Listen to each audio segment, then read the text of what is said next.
Assalamu alaikum, our future doctors. I hope you all are doing great and your preparation is going in a wonderful way.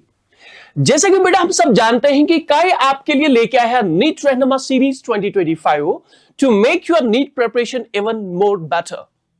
Myself Ishfaq Afzal, your zoology educator at Kai Srinagar, and in today's session I will be discussing with you about the cell biology. So the first part of our today's session beta is going to be the NCERT mind map. So इस वाले part में हम इस chapter की हर एक line को from the NCERT line by line discuss करेंगे in the form of mind maps which is obviously going to be useful for you guys.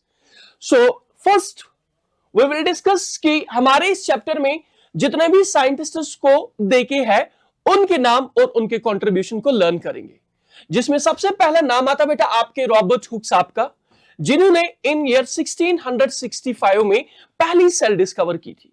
लेकिन point to be noted here कि Robert Hooke ने बेटा जो cell discover की थी it was actually dead cell. The next जो नाम हमारी एनसीईआरटी में आता है that is the name of our Anton van Leeuwenhoek.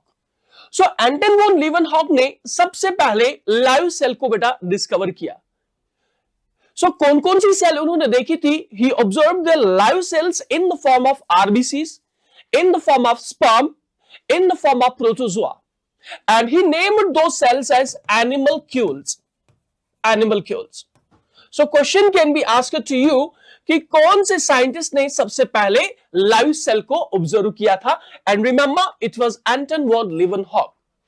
The next बेटा रॉबर्ट हुक है, जिन्होंने 1831 में सेल के अंदर न्यूक्लियस को डिस्कवर किया था. बस इतनी सी इंफॉर्मेशन के बारे में याद रखिए. द नेक्स्ट आपको सेल थ्योरी को लेके दो साइंटिस्ट्स के नाम याद रखने हैं. फर्स्ट इज बेटा your Matthias Schleiden and second is Theodor Schwann. So Matthias Schleiden जो थे he was a German botanist and in year 1838 Matthias Schleiden ने डिफरेंट प्लांट सेल्स को बेटा ऑब्जर्व किया, एग्जामिन किया, and he finally came to the conclusion कि जितने भी plants होते हैं their body is composed of cells and cells combine to form what? Tissues. This was the statement given by Matthew Sheldon in year 1838. Then in next year 1839 एक और scientist आते हैं जिनका नाम था बेटा Theodor Schwann. So Theodor Schwann was a British zoologist while his Matthew Sheldon was German botanist. लेकिन जो थियोडर शिवान थे इन्होंने अपनी एक्सपेरिमेंटल स्टडीज को बेटा केवल एनिमल्स के ऊपर कन्फाइन नहीं किया. He observed different types of plants, he observed animals and finally came to the conclusion that कि जो plant cell होती है it's externally बेटा covered by a rigid wall जिसे at present time we know it as a cell wall. And simultaneously Theodor Schwann ने यह भी कहा कि जो एनिमल सेल्स होती है बेटा they are externally covered by cell membrane. लेकिन रिमेंबर बेटा किस ईयर में? In year 1839. And in the same year Theodor Schwann क्या करते हैं? ही गिव अ बेटा hypothesis what we call as cell hypothesis.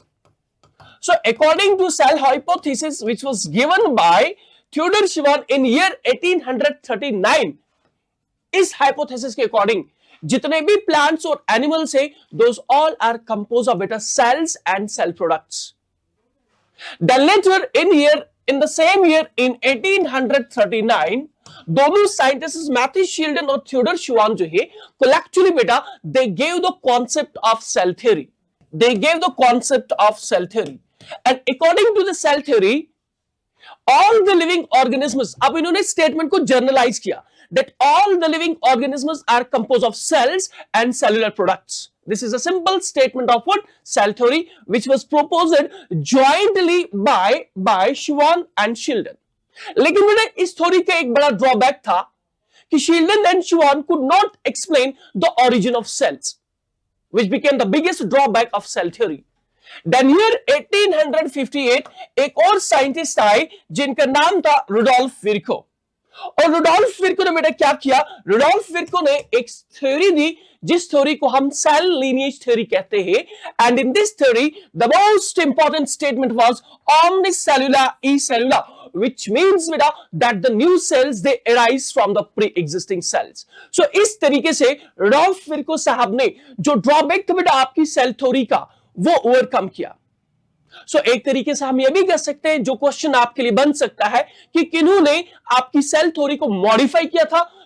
The scientist was Rudolf विर्को, जिन्होंने cell theory को बेटा मॉडिफाई करके एक फाइनल शेप दी, जिस थ्योरी को हम कहते हैं मॉडिफाइड सेल थ्योरी और मॉडर्न सेल थ्योरी, जिसके दो स्टेटमेंट है बेटा. One is that the all living organisms are compose of cells and their products, and second statement is that the new cells arise from the pre existing cells. The two statements which are mentioned in our NCERT. यहां से question जो आप expect कर सकते हैं कि cell theory किसने दी. इट वाज प्रपोज्ड बेटा jointly by Matthew Schleiden and Theodor Schwann in year 1839. Who modified the cell theory? Rudolf Virchow modified the cell theory. इसके बाद बेटा एक और साइंटिस्ट का आपने नाम याद रखना, those were Singer and Nicolson. तो सिंगर और निकोलसन ने क्या किया? They proposed fluid mosaic model in year 1972 to explain the structure of cell membrane. और ये मॉडल जो था, it was the most widely accepted model which explains the structure of cell membrane, was proposed by Singer and Nicolson. The next scientist Camillo Golgi बेटा in year 1898 इन्होंने discover की Golgi bodies कहां पे? in eukaryotic cells. The last पे आपने याद रखना कि जॉर्ज पैलेन, इन्होंने राइबोसोम्स को बेटा डिस्कवर किया इन year 1953. So this was the information about all the scientists and their contribution from this very particular chapter. अब बेटा बढ़ते हैं अगले सेशन की ओर, जिसमें हम देखेंगे क्लासिफिकेशन ऑफ सेल्स. तो क्लासिफिकेशन ऑफ सेल्स हम किस किस बेस के ऊपर करते हैं? First we will classify the cells based upon their shape. Remember beta, very important statement that the shape of a very particular cell, it depends upon the function which that very particular cell performs. So that means we can say कि हर एक cell का sir shape similar नहीं होता. अब shape कैसे होगा? It depends बेटा, it depends upon the function. It depends upon the function which is performed by a particular cell. और हमारी एनसीईआरटी में जिन सेल्स को बेटा मेंशन करके है, सबसे पहले आपके आरबीसीज है. We know RBCs are circular, लेकिन they are biconcave surface. Biconcave surface होता है लेकिन सर्कुलर होते हैं. नेक्स्ट बेटा we have got the WBCs which are amoeboid type of cells, means कि इनकी शेप में कोई कंसिस्टेंसी नहीं होती है. Then we have got the columnar epithelial cells which are long and narrow and possess what? And possess बेटा basal nucleus. I mean to say nucleus is located towards the basal part. Then बेटा NCERT में mention करके है हमारे neuron cell को या nerve cell को which is branched and longest cell of the body. Then mesophyll cells which are round and oval, and finally tracheids beta which are elongated because they have to transport the materials in the plant. So next हम बात करेंगे different types of cells based upon their cell size. Cell size में सबसे पहला point आपको जो याद रखना है माइकोप्लाज्मास के बारे में. वी ऑल नो बेटा कि mycoplasmas are the smallest cells और इनका साइज कितना होता है? They are 0.3 micrometres in their length. Next बेटा बैक्टीरिया का देखें एनसीईआरटी में, तो you have to remember that bacteria it can range from 3 to 5 micrometers. The largest isolated cell is the ostrich egg. We know isolated cell means a cell outside the body. Then beta size of PPLO, pleuropneumonia like organisms, इनका size 0.5 microns है. और याद रखेंगे RBCs का बेटा जो diameter है, diameter हमारी एनसीईआरटी ने मेंशन किया है, हमारी आरबीसीज का 7.0 माइक्रोमीटर्स है. इसी के साथ आप ये भी याद रखेंगे कि वायरस का जो साइज होता है it range from 0.02 to 0.2 micrometres. Then typical eukaryotic cell का बेटा अगर आप साइज देखेंगे, this is important, typical eukaryotic cell का इट्स साइज इज बेटा what 10 to 20 micrometres, and typical bacteria का अगर आप देखेंगे इट्स 1 to 2 माइक्रोमीटर्स. सो एक क्वेश्चन बेटा यहां पे बना कि अगर आप टिपिकल यूकैरियोटिक या सिंपल यूकैरियोटिक सेल को कंपेयर करेंगे किसी भी प्रोकैरियोटिक सेल के साथ, तो प्रोकैरियोटिक सेल का साइज स्मॉल होता है as compare to eukaryotic cell. So this is the another information from our NCERT. अब आगे बढ़ते हैं. अब आगे बेटा आपने याद रखना है कि वी नो कि ऑर्गेनिजम्स जो होते हैं दो तरह के होते हैं बेटा, डिपेंडिंग अपॉन इनकी बॉडी में कितने सेल्स होते हैं. One class of organisms are termed as unicellular organisms. और unicellular organisms we all know वो वाले ऑर्गेनिजम्स होते हैं जिनकी बॉडी बेटा is composed of single cell. And remember कि ये जो यूनिसेल्युलर ऑर्गेनिजम्स होते हैं बेटा, they are able to show what independent existence. Independent existence means that this single cell which constitutes the body of this unicellular living organism, it is capable of बेटा performing all the essential functions of life. अब यहीं पे एक NCERT के बेटा line को understand करने के लिए इट इज इंपॉर्टेंट कि you should have the concept of, तो कंप्लीट सेल जो है, कंप्लीट सेल हम उस सेल को कहते हैं जिस सेल में आपको बेटा तीन फंडामेंटल कैरेक्टरिस्टिक फीचर्स देखने को मिले। First is the presence of cell membrane, second the presence of cytoplasm and third is बेटा the presence of genetic material. So किसी भी स्ट्रक्चर में, किसी भी सेल में अगर ये तीन चीजें बेटा प्रेजेंट है तो रिमेंबर कि वो सेल आपकी होगी complete cell. And complete cell में आपने याद रखना है कि यूनिसेल्युलर लिविंग ऑर्गेनिजम्स की जो सेल होती है बेटा, that's a complete cell and it's able to show what independent existence. That means वो वाली cells which are not complete cells, उनमें बेटा इन तीन फंडामेंटल कैरेक्टरिस्टिक फीचर्स में कोई ना कोई फीचर एब्सेंट होगा। For example if I talk about viruses, virus में बेटा आपका सेल मेम्ब्रेन नहीं होता, वायरस में साइटोप्लाज्म नहीं होता, हाँ वायरस में जेनेटिक मटेरियल होता है। That means I can say कि virus is an example of what? It's an example of beta incomplete cell, and that's the reason कि virus जो है it shows beta what? It shows dependent existence and it is host cell। तो ये explanation मैंने आपको इसलिए दी because NCERT में बेटा हमारी एक लाइन देके है, that is anything less than the structure of a complete structure of cell. Complete structure of cell. That means virus की example है, virus is not but a complete cell, does not ensure independent existence or living. That means हम इस statement की base पे कह सकते हैं that the cell is a structural and functional unit of all living organisms. This is a very very important line which you have to remember. लेकिन इसको समझने के लिए बेटा you have to remember the concept of a complete cell. तो virus को याद रखेंगे, इट्स एन इनकम्प्लीट सेल। आगे बढ़ते हैं। Now the classification of cells बेटा based upon their cellular organisation. तो based upon the cellular organisation हमने सेल को बेटा क्लासिफाई किया है into two groups. One we call as prokaryotic cell, another we call as eukaryotic cell. अब prokaryotic cell और eukaryotic cell में जो main difference बेटा उनको हम यहाँ पे highlight करेंगे from the perspective of our NCERT। सबसे पहला पॉइंट बेटा जो NCERT में मेंशन करके है that prokaryotic cells they are small and divide rapidly। Whereas हमने अभी भी देखा था कि प्रोकैरियोटिक और यूकैरियोटिक कंपैरिजन में it is the eukaryotic cell बेटा व्हिच इज लार्ज। तो यहां पे eukaryotic cells are large and divide slowly. For example बेटा अगर हम अपनी सेल की बात करें, हमारा सेल साइकिल कंप्लीट होने में कितना समय लगता है? 24 hours. So they divide slowly, they divide rapidly. Next feature of बेटा prokaryotic cell is that cell wall is present. लेकिन बेटा याद रखेंगे प्रोकैरियोट्स में हम टिपिकल एग्जांपल बैक्टीरिया की लेते हैं, तो बैक्टीरिया में बेटा तो आपका सेल वॉल प्रेजेंट है, लेकिन माइकोप्लाज्मास में very very important point, mycoplasmas में बेटा सेल वॉल एब्सेंट होता है। Can be framed as a question. Whereas बेटा जब यूकैरियोटिक सेल्स की बात करते हैं सेल वॉल इज प्रेजेंट, लेकिन एनिमल सेल्स में, हमारी सेल में बेटा सेल वॉल प्रेजेंट नहीं होता। Next difference is that no well defined nucleus. So well defined nucleus कहें या मैं ये भी कह सकता हूं बेटा कि जो आपके प्रोकैरियोटिक सेल्स होते हैं इनमें ट्रू न्यूक्लियस प्रेजेंट नहीं होता। What does this true nucleus means? True nucleus का बेटा मतलब होता है genetic material chromosomes surrounded by nuclear membrane. That means बेटा जब हम प्रोकैरियोटिक सेल के जेनेटिक मटेरियल को देखते हैं it remains suspended within the cytoplasm.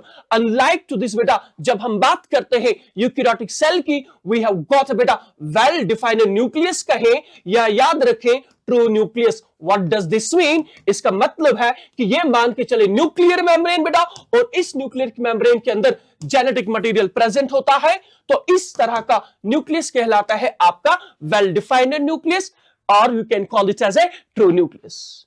Next difference आपने याद रखनी है कि प्रोकैरियोट्स में केवल एक ही क्रोमोसोम प्रेजेंट होता है, single chromosome, which is sometimes also termed as prochromosome, और इसके बारे में याद रखेंगे double stranded circular DNA.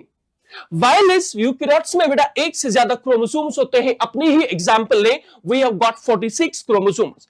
Then बेटा याद रखेंगे कि प्रोकैरियोटिक सेल में, this is an important line from NCERT, prokaryotic cell में दो तरह का डीएनए होता है। One is the genomic DNA which controls beta genetic information, and another is termed as beta extra chromosomal copy of DNA.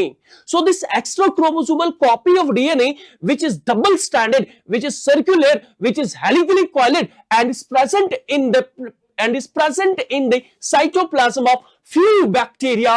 This extra chromosomal copy of beta circular DNA is termed as what? Plasmid. लेकिन point to be noted बेटा कि plasmid कुछ ही bacteria में present होता है, हर एक bacteria में नहीं होता। वायलेस जब हम बात करते हैं बेटा अपने यूकैरियोटिक सेल की, यहां पे प्लाज्मिड एब्सेंट होता है।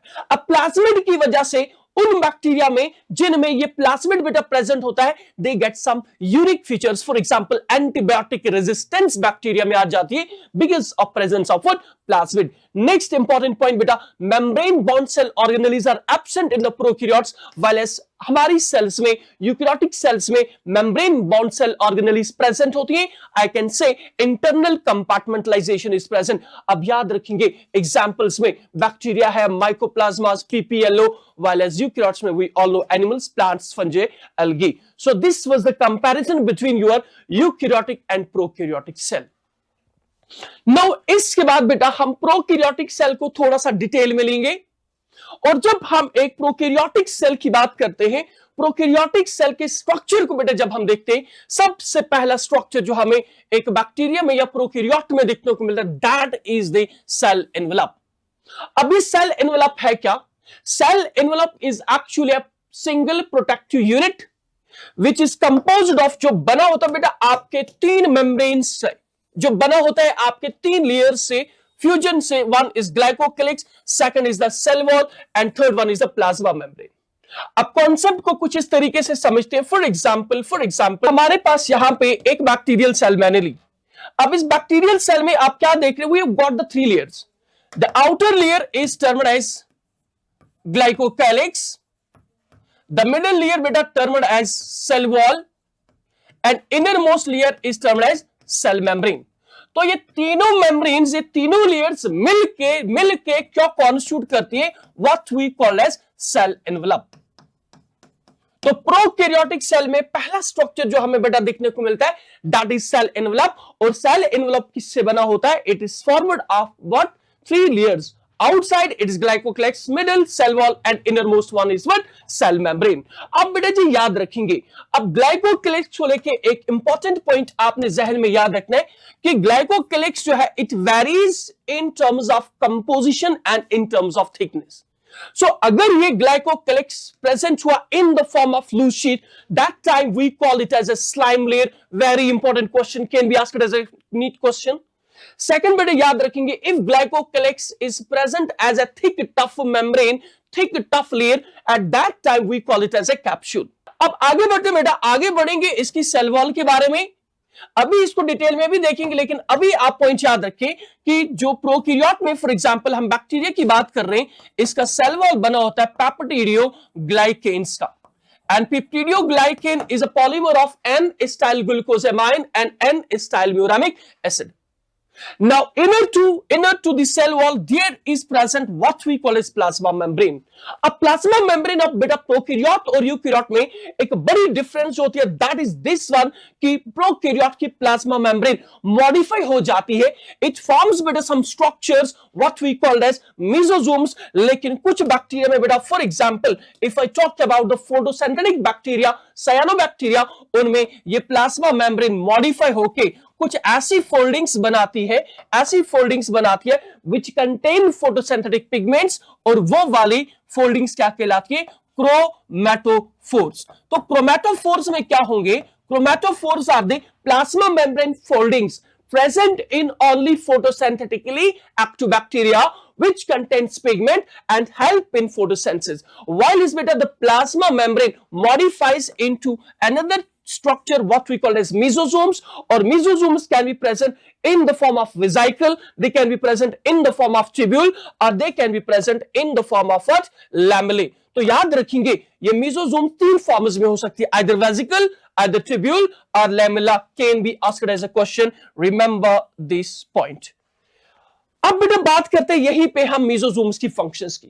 मेसोसोम की सबसे पहली function is that it helps in the cell wall formation, second is बेटा it helps in the DNA replication, third is it helps in the respiration. Because prokaryotes में बेटा आपका माइटोकॉन्ड्रिया नहीं होता, सो ये मेसोसोम्स ही होते हैं जिनकी मेम्ब्रेन के ऊपर या जिसके ऊपर आपको रेस्पिरेटरी एंजाइम्स दिखने को मिलते हैं। Second is the secretion and third one is because ये तो फोल्डिंग्स होती हैं जिसकी वजह से सरफेस एरिया इनका इंक्रीज हो जाता है।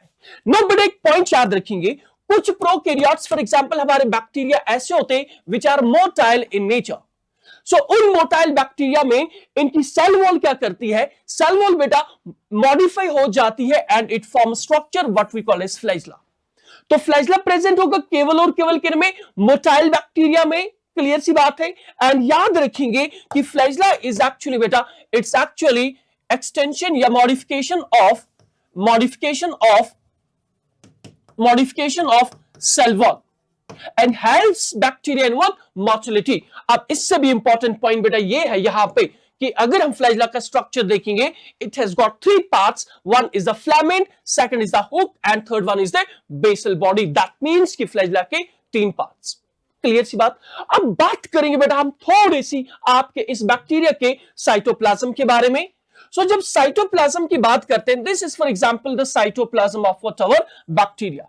अब इस बैक्टीरिया के साइटोप्लाज्म में आपको कुछ सेल ऑर्गेनेलीज ही दिखने को मिलती है, या मैं कहूं इसमें केवल पाई जाने वाली जो सेल ऑर्गेनेली बेटा दैट इज राइबोसोम्स।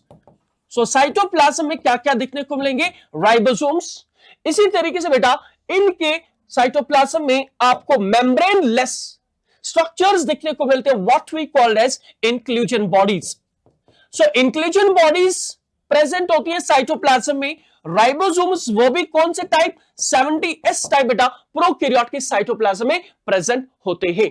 इतनी सी बेटा बात समझ आ गई। अब यहीं पे एक और इंपॉर्टेंट पॉइंट आप याद रखेंगे which can be framed as a question. For example इनके साइटोप्लाज्म में this is a single mRNA, और इस mRNA के साथ बेटा याद रखेंगे 70S राइबोसोम्स, बहुत सारे 70S राइबोसोम्स मिलके एक चेन लाइक स्ट्रक्चर बनाते हैं। And this chain like structure which is formed by the assembly of these different या many 70S ribosomes along with single mRNA, this structure is termed as polysome कहें या polyribosome कहें। So बेटा याद रखेंगे polysome या polyribosome is nothing, it's a chain of what? Ribosomes attached to single mRNA, and this polysome is बेटा capable of translating different peptides simultaneously। अब inclusion bodies के बारे में याद रखेंगे कि ये इंक्लूजन बॉडीज जो होती हैं कहां पे? हमारे बैक्टीरिया में। these are बेटा what? these are membrane-less structures. These are what? membrane-less structures which store reserve materials, which store return materials in the prokaryotes. For example prokaryotes से बैक्टीरिया के साइटोप्लाज्म में कौन कौन सा इंक्लूजन बॉडी आपको देखने को मिलेगा? It can be phosphate granules, they can be cyanophyceans, they can be glycogen granules as well. इसके अलावा बेटा एक और पॉइंट याद रखेंगे, फोटोसिंथेटिकली एक्टिव बैक्टीरिया के साइटोप्लाज्म में आपको एक मेम्ब्रेन बॉन्ड स्पेस दिखने को मिलेगी जिसमें आपको गैस दिखने को मिलता है, और वो वाली space which is lined by the single membrane and contains the gas is termed as what? gas vacuole।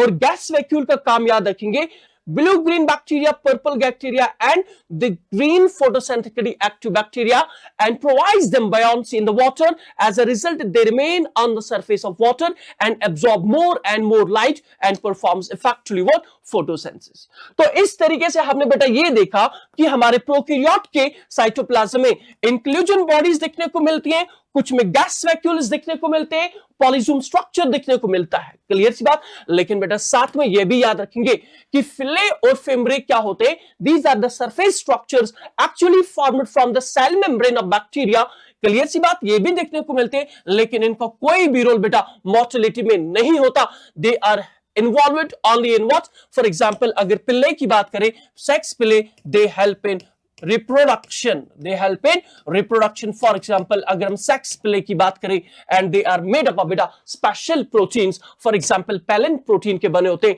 and fembrae जो होते हैं, these are small bristle-like structures, help bacteria to attach to the rocks in the streams and also बेटा to the host tissue. तो इस तरीके से बेटा हमने प्रोकैरियोटिक सेल का एक ओवरव्यू लिया from the NCERT.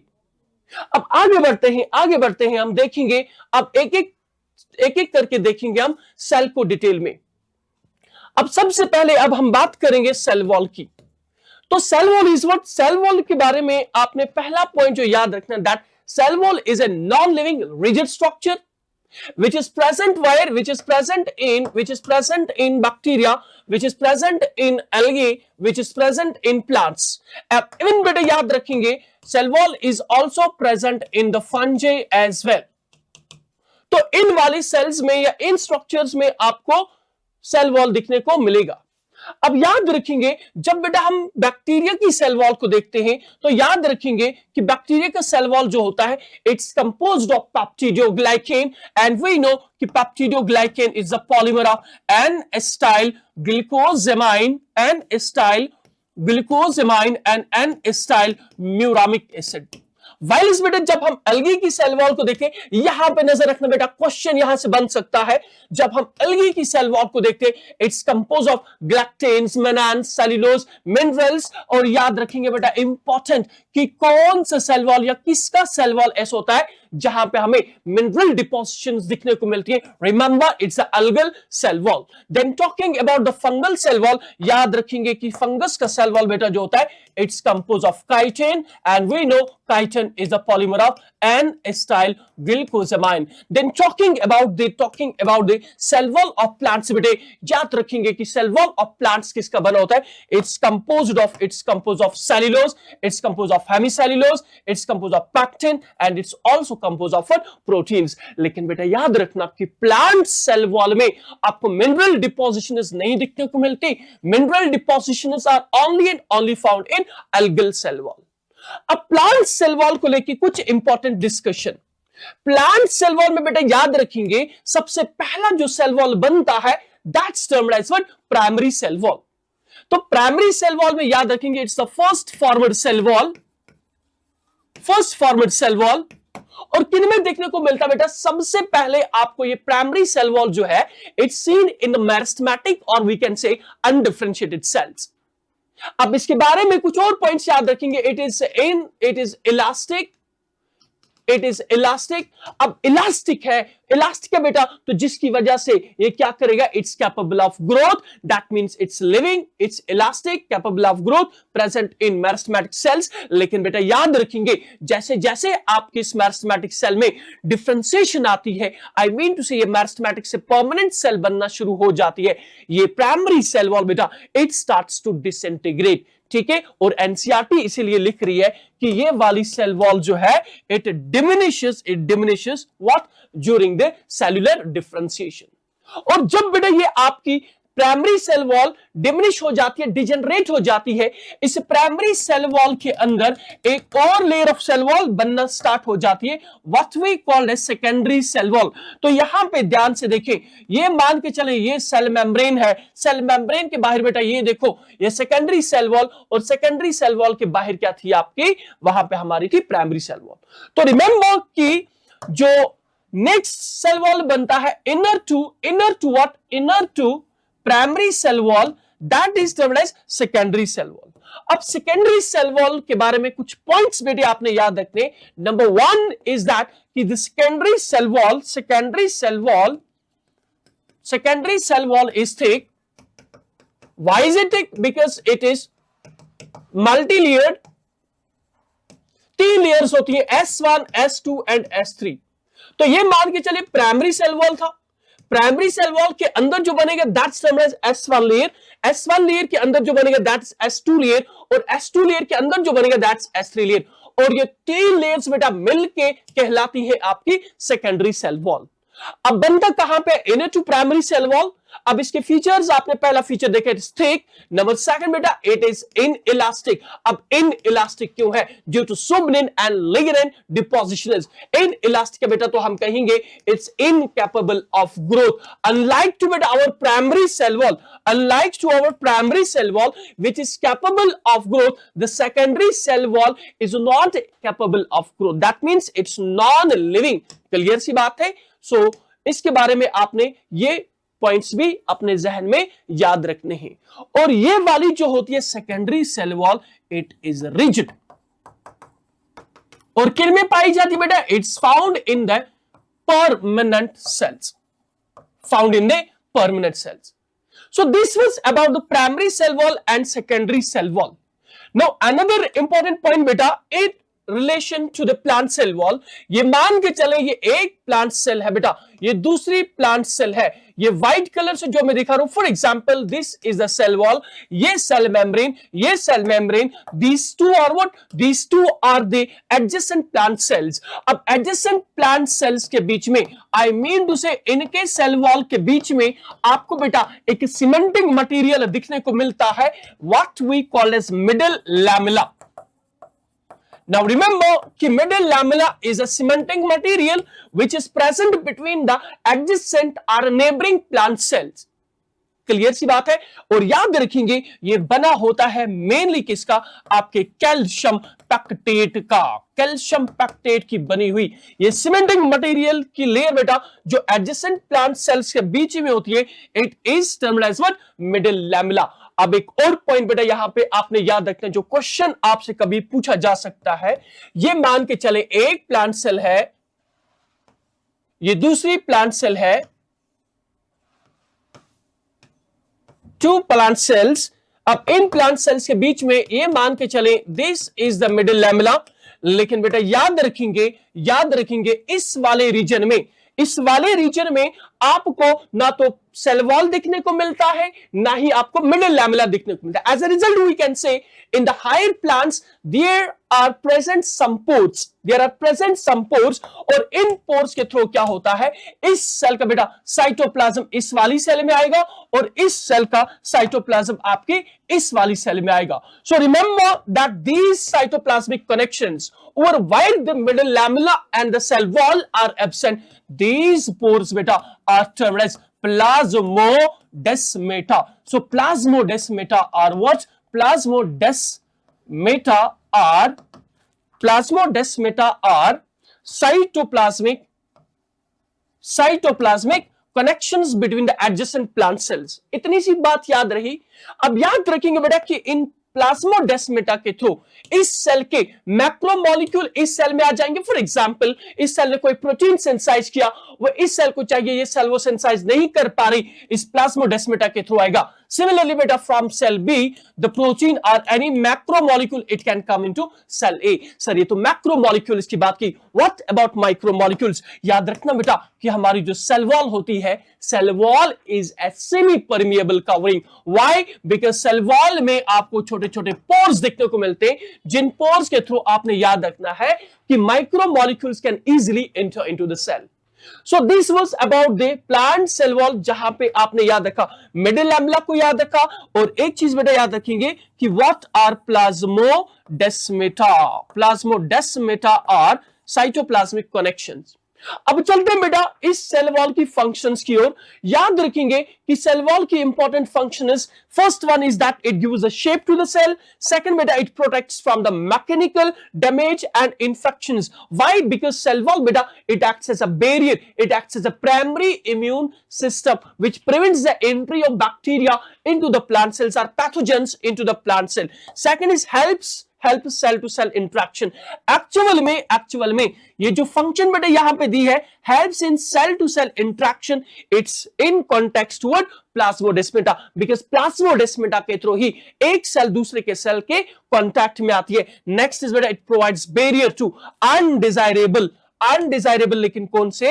Macro molecules को। मैक्रो मॉलिक्यूल क्यों लिखा? बिकॉज सेल वॉल के बारे में याद रखेंगे, it is a semi permeable. Why is it semi permeable? Due to presence of pores in the cell wall, और इन पोर्स के थ्रू छोटे छोटे मैक्रो मॉलिक्यूल्स बेटा एंटर होंगे। क्लियर सी बात है। So this was all about the first part of what this was all about cell wall. अब नेक्स्ट हम देखते हैं, next is our this information जो आप अपने रिवीजन के लिए लिख सकते हो। ठीक है, नेक्स्ट हम देखेंगे, नेक्स्ट इज सेल मेम्ब्रेन। तो सेल मेम्ब्रेन के बारे में क्या याद रखेंगे? That cell membrane is a thin, it is thin, elastic, quasi fluid. याद रखेंगे कॉसी फ्लूइड का मतलब होता है semi fluid, and more importantly selectively permeable covering या boundary, covering or boundary present in all living cells. That means बेटा living cell का feature है सेल मेम्ब्रेन का प्रेजेंस, बिकॉज हमने कंप्लीट सेल में भी देखा। सो इसकी तारीफ में आपने याद रखना, thin elastic quasi fluid selectively permeable. While इस बेटा हमने बात की थी cell wall is semi permeable, while a cell membrane is selectively permeable. Clear सी बात है। सो ये हमने बात की किसके बारे में? सेल मेम्ब्रेन के इंट्रोडक्शन के बारे में। अब बेटा यहां पे बात याद रखनी आपको, चाहे आप प्रोकैरियोटिक सेल की बात करें चाहे आप यूकैरियोटिक सेल की बात करें, तो सेल मेम्ब्रेन तो दोनों में प्रेजेंट है, लेकिन बेटा point to be noted that the structure of cell membrane is similar irrespective of nature of cell. I mean to say whether you're talking about prokaryotic cell or eukaryotic cell. जैसा eukaryotic cell का structure वैसा prokaryotic cell का cell membrane का भी structure होगा। अब बात करते हैं बेटा इसके स्ट्रक्चर के बारे में। Look, different models were given to explain the structure of cell membrane, लेकिन फ्लूइड मोज़ेक मॉडल जो सिंगर एंड निकोलसन साहब ने दिया था in year 1972, it's a most widely accepted model which explains all the properties plus the structure of cell membrane.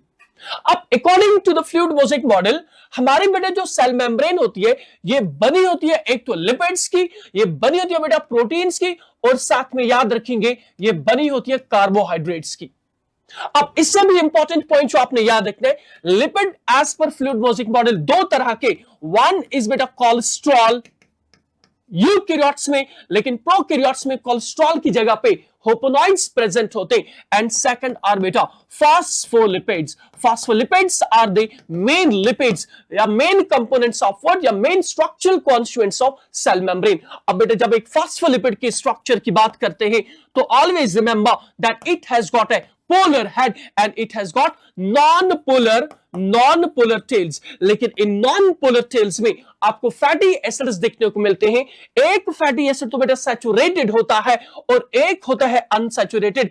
Due to the presence of this unsaturated fatty acid in this phospholipid, हम कहेंगे phospholipids are fluidic in nature. अब जब fluidic in nature है तो इनके कारण ही बेटा हमारे सेल मेम्ब्रेन में फ्लूइडिटी आती है। तो पहला क्वेश्चन बना आपके लिए कि सेल मेम्ब्रेन में फ्लूइडिटी किसकी वजह से आती है? सो आपका ऑप्शन बेटा होना चाहिए it is due to what? Phospholipids. अब फॉस्फोलिपिड्स फ्लूइडिक क्यों? Because of the presence of बेटा what?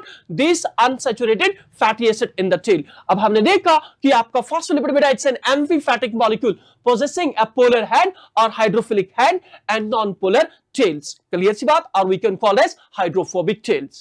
Now according to the fluid mosaic model, ये फॉस्फोलिपिड्स बेटा एक दूसरे के साथ इस तरीके से अरेंज होते हैं that they form two phospholipid layers. But the arrangement of phospholipids is such that the tails face each other because they are hydrophobic. While as hydrophilic heads or polar heads, they are exposed towards cytosolic phase and extracytosolic phase. So what is the arrangement? Remember, it is the tail to tail arrangement. Got my point? And forms what we call as phospholipid bilayer. अब इस phospholipid bilayer में बेटे याद रखेंगे जो proteins होते हैं they are present randomly और we can say they are present in a mosaic fashion, not continuously. Now based upon the ease of extraction कि कितना इजीली हम इन प्रोटीन्स को आपकी इस फॉस्फोलिपिड बाइलेयर से बेटा एक्सट्रैक्ट कर सकते हैं. ये दो तरह के होते हैं, one which are present on the surfaces which are easily being isolated बेटा टर्म्ड एज एक्सट्रिंसिक प्रोटीन्स और peripheral proteins, and another type of proteins which are present बेटा कहां पे, which are present in the phospholipid bilayer, those are termed as integral proteins or intrinsic proteins. They are not easily being isolated या separated from the phospholipid bilayer. अब सबसे important आपने याद रखना examples. सो अगर इंटेग्रल प्रोटीन्स की example की बात करूं, we have got channel proteins, we have got बेटा tunnel proteins, we have got porins, we have got carrier proteins. While peripheral या एक्सट्रिंसिक प्रोटीन में एग्जांपल अगर आप याद रखना चाहिए आर द स्पिक्ट्रेन्स. सो क्या याद रखा आपने यहां पे दूसरा क्वेश्चन जो बन सकता है कि proteins are of two types based upon what, remember बेटा based upon the ease of extraction, how easily they are being extracted out from the phospholipid layer. Now next point आपने याद रखना है वो ये कि अब कार्बोहाइड्रेट जो है ये कार्बोहाइड्रेट बेटे या तो प्रोटीन के साथ अटैच होगा बनेगा ग्लाइकोप्रोटीन, या तो फिर अटैच होगा आपके लिपिड के साथ बनेगा ग्लाइकोलिपिड. दैट मींस कार्बोहाइड्रेट्स भी प्रेजेंट होते लेकिन carbohydrates can be present as glycoproteins और glycolipids. Got my point? Now बेटे एक चीज याद रखेंगे, चाहे प्रोकैरियोटिक सेल हो चाहे यूकैरियोटिक सेल हो, दोनों की सेल मेम्ब्रेन बनी होती है आपके प्रोटीन्स की, कार्बोहाइड्रेट्स की एंड लिपिड्स की. But they differ from each other in terms of percentage chemical composition. That means दो cells का cell membrane का structure is same, but they differ from each other in terms of chemical percentage composition. For example, हमारी NCERT ने बेटा एक point highlight किया है कि अगर हम अपनी सेल मेम्ब्रेन की, आरबीसी की सेल मेम्ब्रेन की बात करें, इसमें 52% प्रोटीन्स होते हैं, इसमें बेटा 40% लिपिड्स होते हैं और इसमें 8% आपको कार्बोहाइड्रेट्स देखने को मिलता है. So this was all about the structure of cell membrane as per the fluid mosaic model given by Singer and Nicholson in year 1972. अब याद रखेंगे बेटा कि अब हमारे सेल मेम्ब्रेन का फ्लूइडिक नेचर किसकी वजह से है, तो it is our phospholipids. Got my point?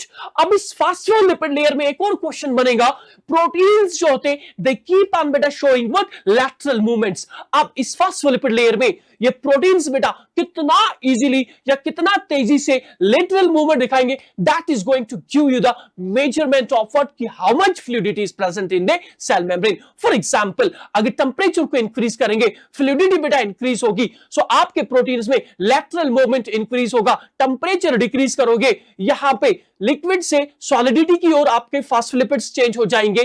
Clear सी बात? एज अ रिजल्ट इन प्रोटीन्स का बेटा मूवमेंट जो है it will get slow down. That means the lateral movement of proteins within the phospholipid layer, it gives the measure of beta what, the fluidity of your cell membrane. अब next आपने याद रखना है कि what are the functions due to the fluidic nature of what cell membrane. First is its cell growth, second is secretion, endocytosis, cell division and formation of what, cellular junctions. उतना time नहीं है बेटा कि मैं इनके detail discussion में जाऊं, बस remember the functions due to लेकिन what, fluidic nature of cell membrane. Then talking about the transport across the cell membrane, because our cell membrane is selectively permeable. Clear सी बात है. सो ट्रांसपोर्ट जो होता है ये दो तरीकों से होगा. One is passive transport and another is active transport. We all know passive transport is energy independent mechanism by which substances are being exported या imported across the cell membrane. While active transport is energy dependent mechanism of transport of materials across the cell membrane. अब यहां पे आपने याद रखना है, यहां पे मटेरियल्स का बेटा जो ट्रांसपोर्ट होता है that is from higher concentration to lower concentration, I mean to say along the concentration gradient. While its active transport में substances or materials are being transported from low concentration region to high concentration region. That means against concentration gradient. और बेटे याद रखेंगे कि passive transport किस molecule का आप transport कर रहे हो, based upon the nature of what molecule to be transported, it can be transported by simple diffusion. For example अगर हम बात करें बेटा न्यूट्रल मॉलिक्यूल्स की, neutral molecules are being transported by simple diffusion, while polar molecules जो होते they are being बेटा transported by what, they are being transported by facilitated diffusion with the help of proteins. Can be your carrier protein, can be your tunnel protein. Whereas beta transport of water into the cell always occurs by the process we term as osmosis. लेकिन बेटा जब active transport की बात करते हैं, active transport always happens with the help of proteins, what we call as pumps. For example, sodium potassium pump. So sodium potassium pump, what it does? Sodium potassium pump, beta, it causes the efflux of 3 sodium ions from the cell into exterior region of cell, and simultaneously it causes the influx of 2 potassium ions from extracytosolic region into the cytosol of what our cell. तो इस तरीके से हम ये कहेंगे कि sodium potassium pump it's actually transporter which mediates beta export या efflux of 3 sodium ions outside the cell, because outside the cell it's a high concentration of sodium, within the cytoplasm sodium come, that means come concentration से high concentration की ओर active transport. ठीक है, and potassium का 2 potassium from extracytosolic region into cytoplasm, clear सी बात है, using the energy ATP. So this was all about what cell membrane. लेकिन point to be noted बेटा, जब हम cell membrane और prokaryote और eukaryote की बात करते हैं, there is difference. डिफरेंस क्या है? हमने देखा कि प्रोकैरियोट सेल में आपको मेसोसोम्स देखने को मिलते हैं बेटा, प्रोकैरियोट की सेल मेम्ब्रेन में आपको क्रोमेटोफोर्स भी देखने को मिलते हैं. So this is little bit explanation of cell membrane, जो आप देख सकते हो. Everything I have discussed in the previous slide. So this point you have to remember कि जब हम आरबीसी को देखते हैं, यहाँ पे प्रोटीन 52%, लिपिड बेटा 40% एंड कार्बोहाइड्रेट कितना 8%. क्लियर सी बात है. Now talking about another important part, and जहां से आप क्वेश्चन एक्सपेक्ट कर सकते हैं बेटा, that is एंडोमेम्ब्रेन सिस्टम. लोग हमारी सेल्स के अंदर कुछ मेम्ब्रेन बॉन्ड सेल ऑर्गेनेलीज होती है जिनकी फंक्शन बेटा एक दूसरे के साथ इंटरकनेक्टेड होती है, and they function in a coordinated manner. This membrane bond cell organelles constitute what we call as endomembrane system. अब एंडोमेम्ब्रेन सिस्टम में कौन कौन सी सेल ऑर्गेनेली आती है, डायरेक्टली कभी क्वेश्चन आता है बेटा, which among the following are the components of what endomembrane system? तो remember it's endoplasmic reticulum, Golgi complex और body, lysosomes and vacuoles. लेकिन याद रखेंगे कि ये वाली सेल ऑर्गेनेलीज जो है they function in a coordinated manner. Is that make clear? अब थोड़ा सा एक्सप्लेनेशन में आपको देना चाहूंगा. यहां पे मान के चले बेटा, यहां पे हमारा एंडोप्लाज्मिक रेटिक्यूलम है. एंडोप्लाज्मिक रेटिक्यूलम ने किसी मटेरियल का सिंथेसिस किया. वी नो एंडोप्लाज्मिक रेटिक्यूलम या तो प्रोटीन सिंथेसाइज करेगी या बेटा लिपिड सिंथेसाइज करेगी. सो यहां से एंडोप्लाज्मिक रेटिकुलम से ये मटेरियल बेटा रिलीज होगा इन the form of vesicle, and it will go into Golgi body. और गोल्गी बॉडी में क्या होगा? गोल्गी बॉडी में इस एंडोप्लाज्मिक रेटिकुलम के मटेरियल की बेटा क्या होगी? मॉडिफिकेशन होगी, ग्लाइकोसाइलेशन होगी, इसकी पैकेजिंग होगी, और यहीं से बेटा इसकी क्या होगी? Secretion. That means Golgi complex में modification of the materials of ER होता है, और यहां से सिक्रीशन के बाद बेटा फॉर एग्जांपल एक ऐसा वेसिकल निकला जिस वेसिकल में आपको हाइड्रोलाइटिक एंजाइम्स दिखने को मिलते हैं, और यह वेसिकल आपका कहलाता है लाइसोसोम. लेकिन कुछ वेसिकल्स ऐसे भी निकलते हैं जिनमें वेस्ट मटेरियल बड़ा पड़ा होता है, वेस्ट मटेरियल होता है, वो वाले वेसिकल्स आपके कहलाते हैं वैक्यूल्स। तो ये जितने भी मेम्ब्रेन बॉन्ड स्ट्रक्चर्स आपने यहां पे देखे, देयर फंक्शंस बेटा interconnected and they constitute what we call as endomembrane system. Is that much clear?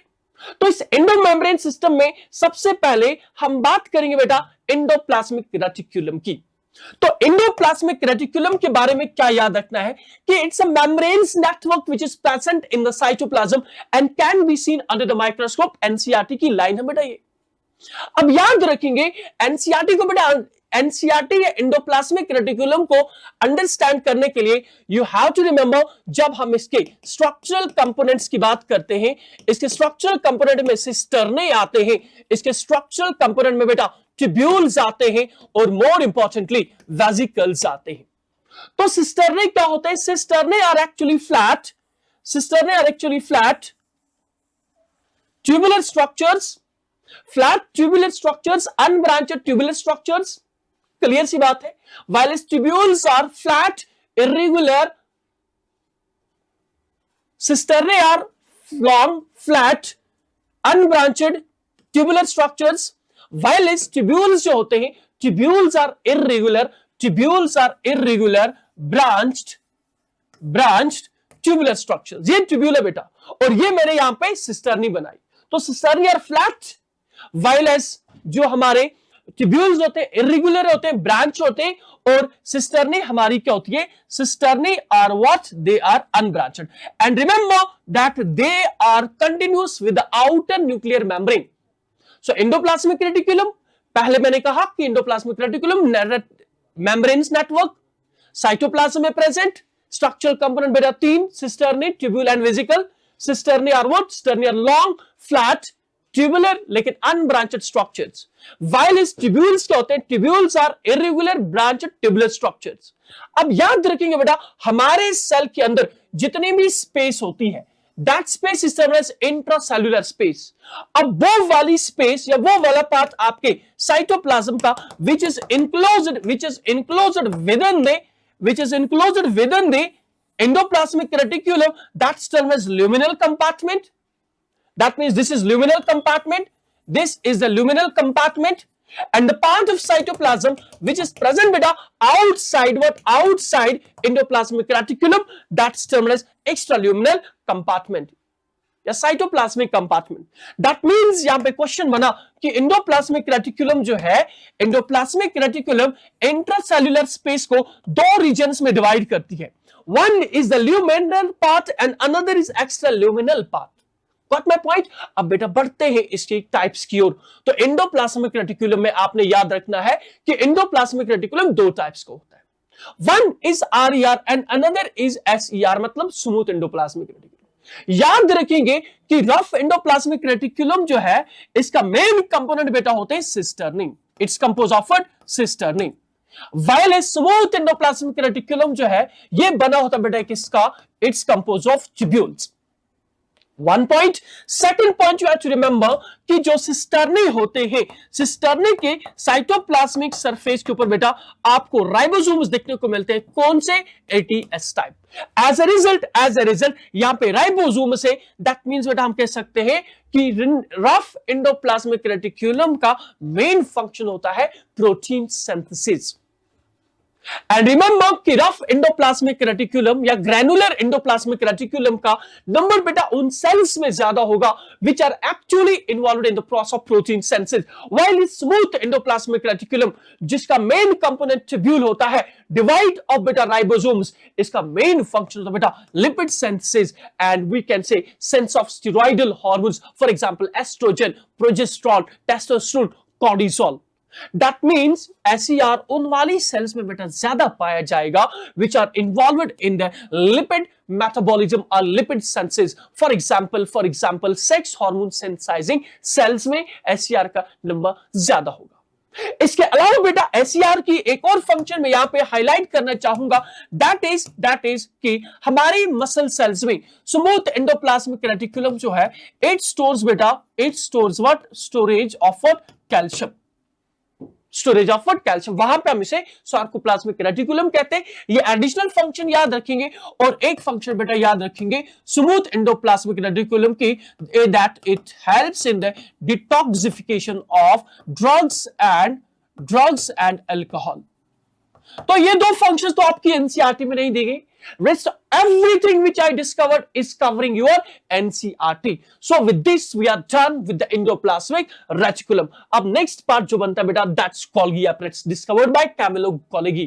अब यहां पे इस सीन को याद रखें जो मैंने आपके साथ डिस्कस किया था कि एंडोप्लाज्मिक रेटिकुलम से अब क्या सेंसाइज हुए बेटा, प्रोटीन सेंसाइज हुए, लिपिड सेंसाइज हुए। अब ये यहां पे चले जाएंगे कहां पे, आपकी गोल्गी बॉडी में। और गोल्गी बॉडी में क्या होता है, गोल्गी बॉडी में इनका मॉडिफिकेशन होगा, गोल्गी बॉडी में इनका बेटा मॉडिफिकेशन होता है, पैकेजिंग होती है, finally they are secreted after modification. अब याद रखेंगे कि ये जो गोल्गी एपरेट्स है बेटा, इसके स्ट्रक्चर में भी आपको सिस्टर्ने दिखने को मिलते हैं, इसके स्ट्रक्चर में भी हमें ट्यूब्यूल्स दिखने को मिलते हैं, इसके स्ट्रक्चर में भी हमें क्या दिखने को मिलते हैं बेटा, यहां पे भी हमें वेसिकल्स दिखने को मिलते हैं। These are the tubules. So cisternae are what, वही definition, cisternae are flat long unbranched tubular structures which are joined each other by what, tubules. तो these are tubules. अब कॉन्सेप्ट क्या है, कॉन्सेप्ट बेटा ये याद रखना है कि यहां पे ये गोल्गी एपरेट्स का जो सिस्टर्ने है ना, ये वाला फेज जहां से प्रोटीन लिपिड, या मैं कहूंगा vesicle structure which contains protein और लिपिड, जहां से गोल्गी कंप्लेक्स में एंटर होगा, ये वाला साइड बेटा कन्वेक्स होता है and it is termed as forming phase. It's termed as what, forming phase.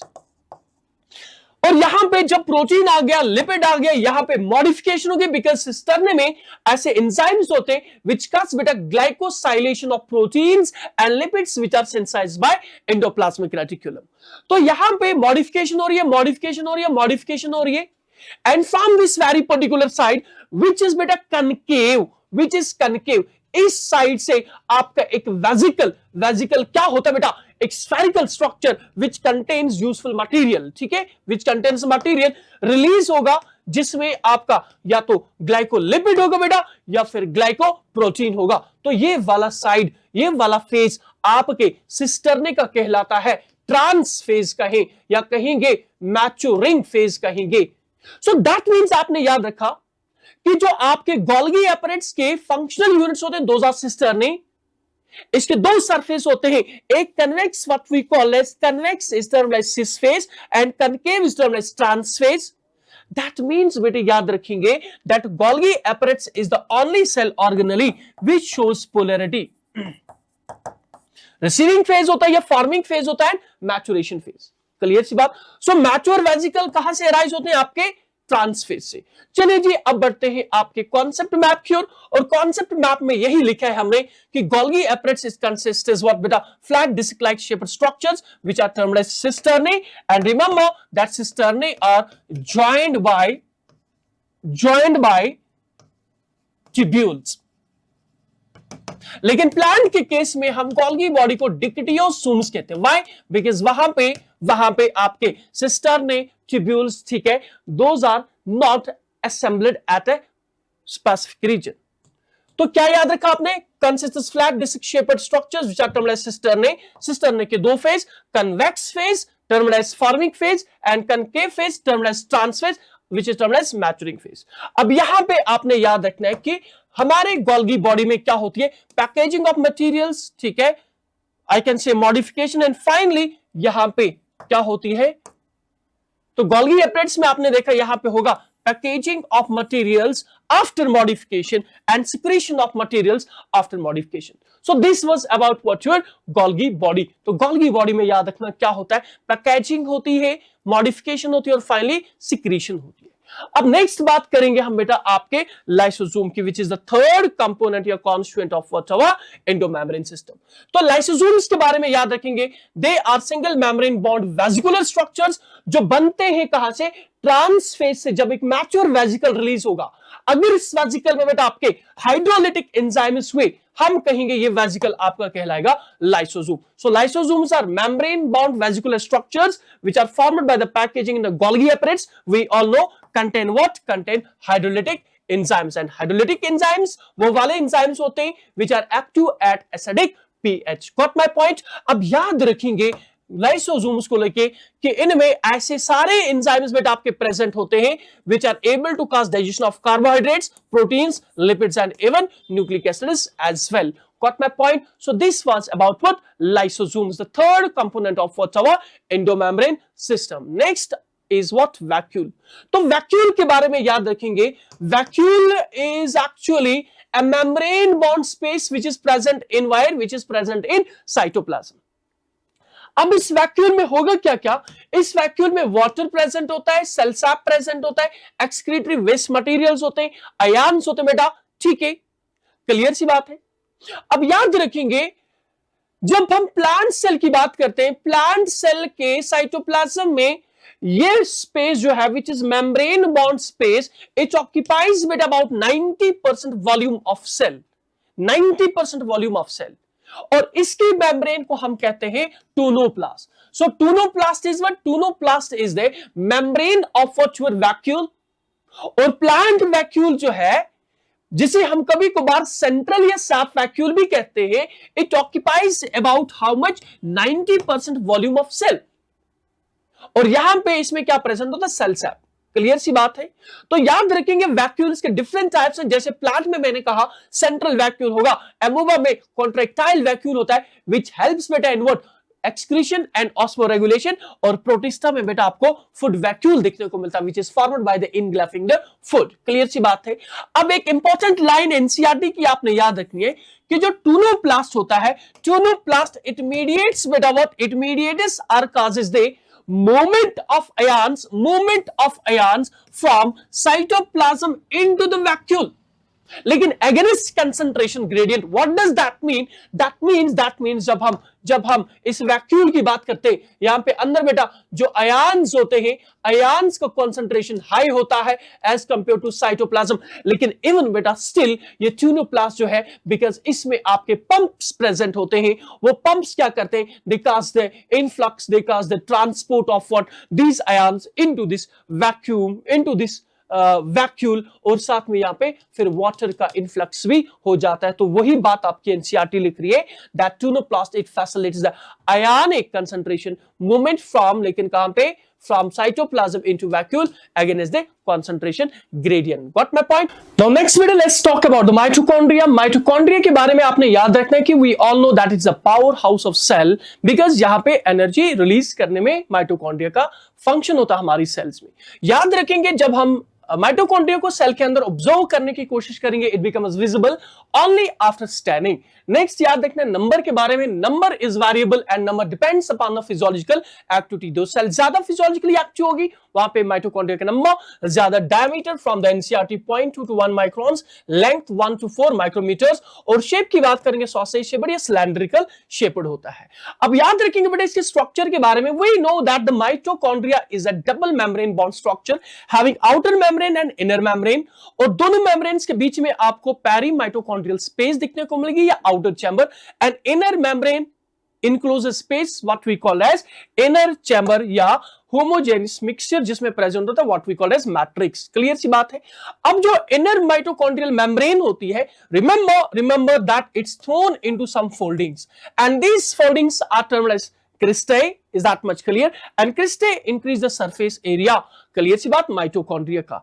अब बेटा याद रखना कि इनर माइटोकॉन्ड्रियल मेम्ब्रेन जो होती है, inner mitochondrial membrane encloses what? Space what we call as inner chamber which contains what? Matrix. अब matrix में क्या क्या दिखने को मिलता है? Double stranded circular DNA, few RNA molecules, 70s ribosomes. That means यहां पे वो सारी चीजें आपको दिखने को मिल रही हैं which are required for the protein synthesis. That means हम कहेंगे that the mitochondria it is able to synthesise few of its proteins. That's the reason we call it as semi autonomous cell organelle। Clear सी बात है। और यहीं पे mitochondria के matrix में यू रिमेंबर कि यहां पे Krebs cycle के एंजाइम्स प्रेजेंट होते हैं। So this was about what? Mitochondria, and more importantly mitochondria it divides bye fission. Next we're talking about the plastids. Plastids are what? They are double membrane bound double membrane bound cell organelles which are present in all plants and even in euglenoids as well। NCERT की पहली line. अब याद रखेंगे जब हम plastids की बात करते हैं हम इनको दो ग्रुप्स में क्लासिफाई करते हैं। One type are the coloured plastids what we have chromoplast and chloroplast, and another type are colorless plastids what we call as leucoplasts। अब leucoplast का फंक्शन क्या होता है? They are colorless because इनमें pigments नहीं होते। Their important function is that they store what? Nutrients। Got my point? अब मैं बेसिक पान की कौन से न्यूट्रिएंट के स्टोर करती है? ये हमारे leucoplasts जो हैं, they are of three types: amyloplast, elioplast and eleuroplast। amyloplast they store carbohydrates, elioplast store fats and oils, and eleuroplast it stores what? Proteins। Similarly अगर हम किसकी बात करें? क्रोमोप्लास्ट की। क्रोमोप्लास्ट आपके कलर्ड प्लास्टिड्स होते हैं which contain what? fat soluble pigments and impart yellow, orange, red color to what? to flowers, to different to pericarp of fruits। ठीक है, और याद रखेंगे फॉर एग्जांपल अगर हम बात करें किसकी, अगर हम बात कर रहे हैं कैरेट की, कैरेट का कलर होता है, कैरेट का कलर होता है reddish due to presence of beta carotene, beta carotene. Similarly अगर हम टोमेटोज की बात करें, टोमेटोज का कलर होता है red due to presence of lycopene. Clear सी बात है। No talking about what?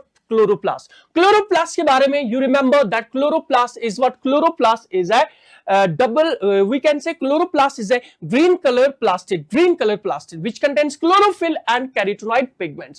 अब बात करेंगे बेटा क्लोरोप्लास्ट की, क्लोरोप्लास्ट के नंबर के बारे में। रिमेंबर कि इसका नंबर, ठीक है, क्लेमाइडोमोनास में 1 होता है, मेसोफिल सेल्स में 20 to 40। शेप की बात करें, shape is variable, length shaped, oval shaped, spherical, discoid, एवं रिबन शेप्ड एज वेल। ठीक है, साइज की बात करेंगे, लेंथ इतनी और विड्थ इसकी इतनी।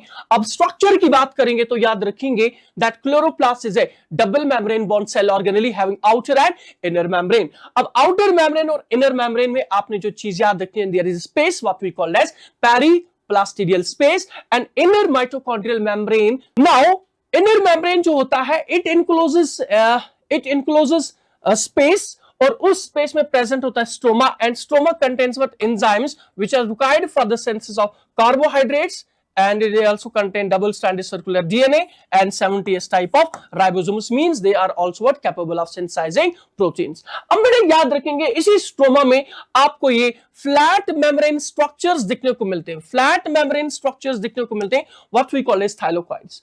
अब थाइलोकॉइड्स क्या करते हैं? थाइलोकॉइड्स अब अरेंज होते हैं एक दूसरे के ऊपर क्लोरोप्लास्ट में to form the structure what we call as grana, and grana is the site जहां पे आपके फोटोसिंथेसिस का लाइट फेज ऑफ रिएक्शन होता है, एंड स्ट्रोमा में याद रखेंगे, स्ट्रोमा में वो वाले एंजाइम्स प्रेजेंट होते हैं which help in what? Dark phase of, या जहां पे डार्क रिएक्शन ऑफ फोटोसिंथेसिस होती है।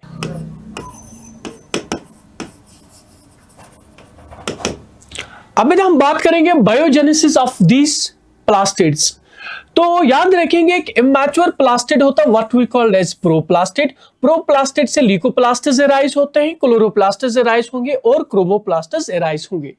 अब यहीं पे याद रखेंगे कि जो ल्यूकोप्लास्टिड्स होते हैं, कलरलेस प्लास्टिड्स होते हैं, they can change either into chromoplastids sometime and they can also change into what? Chloroplast. लेकिन एक पॉइंट पे और याद रखेंगे कि ड्यूरिंग राइपनिंग ऑफ फ्रूट्स क्या होता है, during ripening of for example chillies क्या होता है, ये क्लोरोप्लास्ट जो है it can convert into chromoplast as well by developing what? Colours. Is that much clear? तो ये वाला कॉन्सेप्ट भी आप याद रखेंगे about the biogenesis of what? Plastids.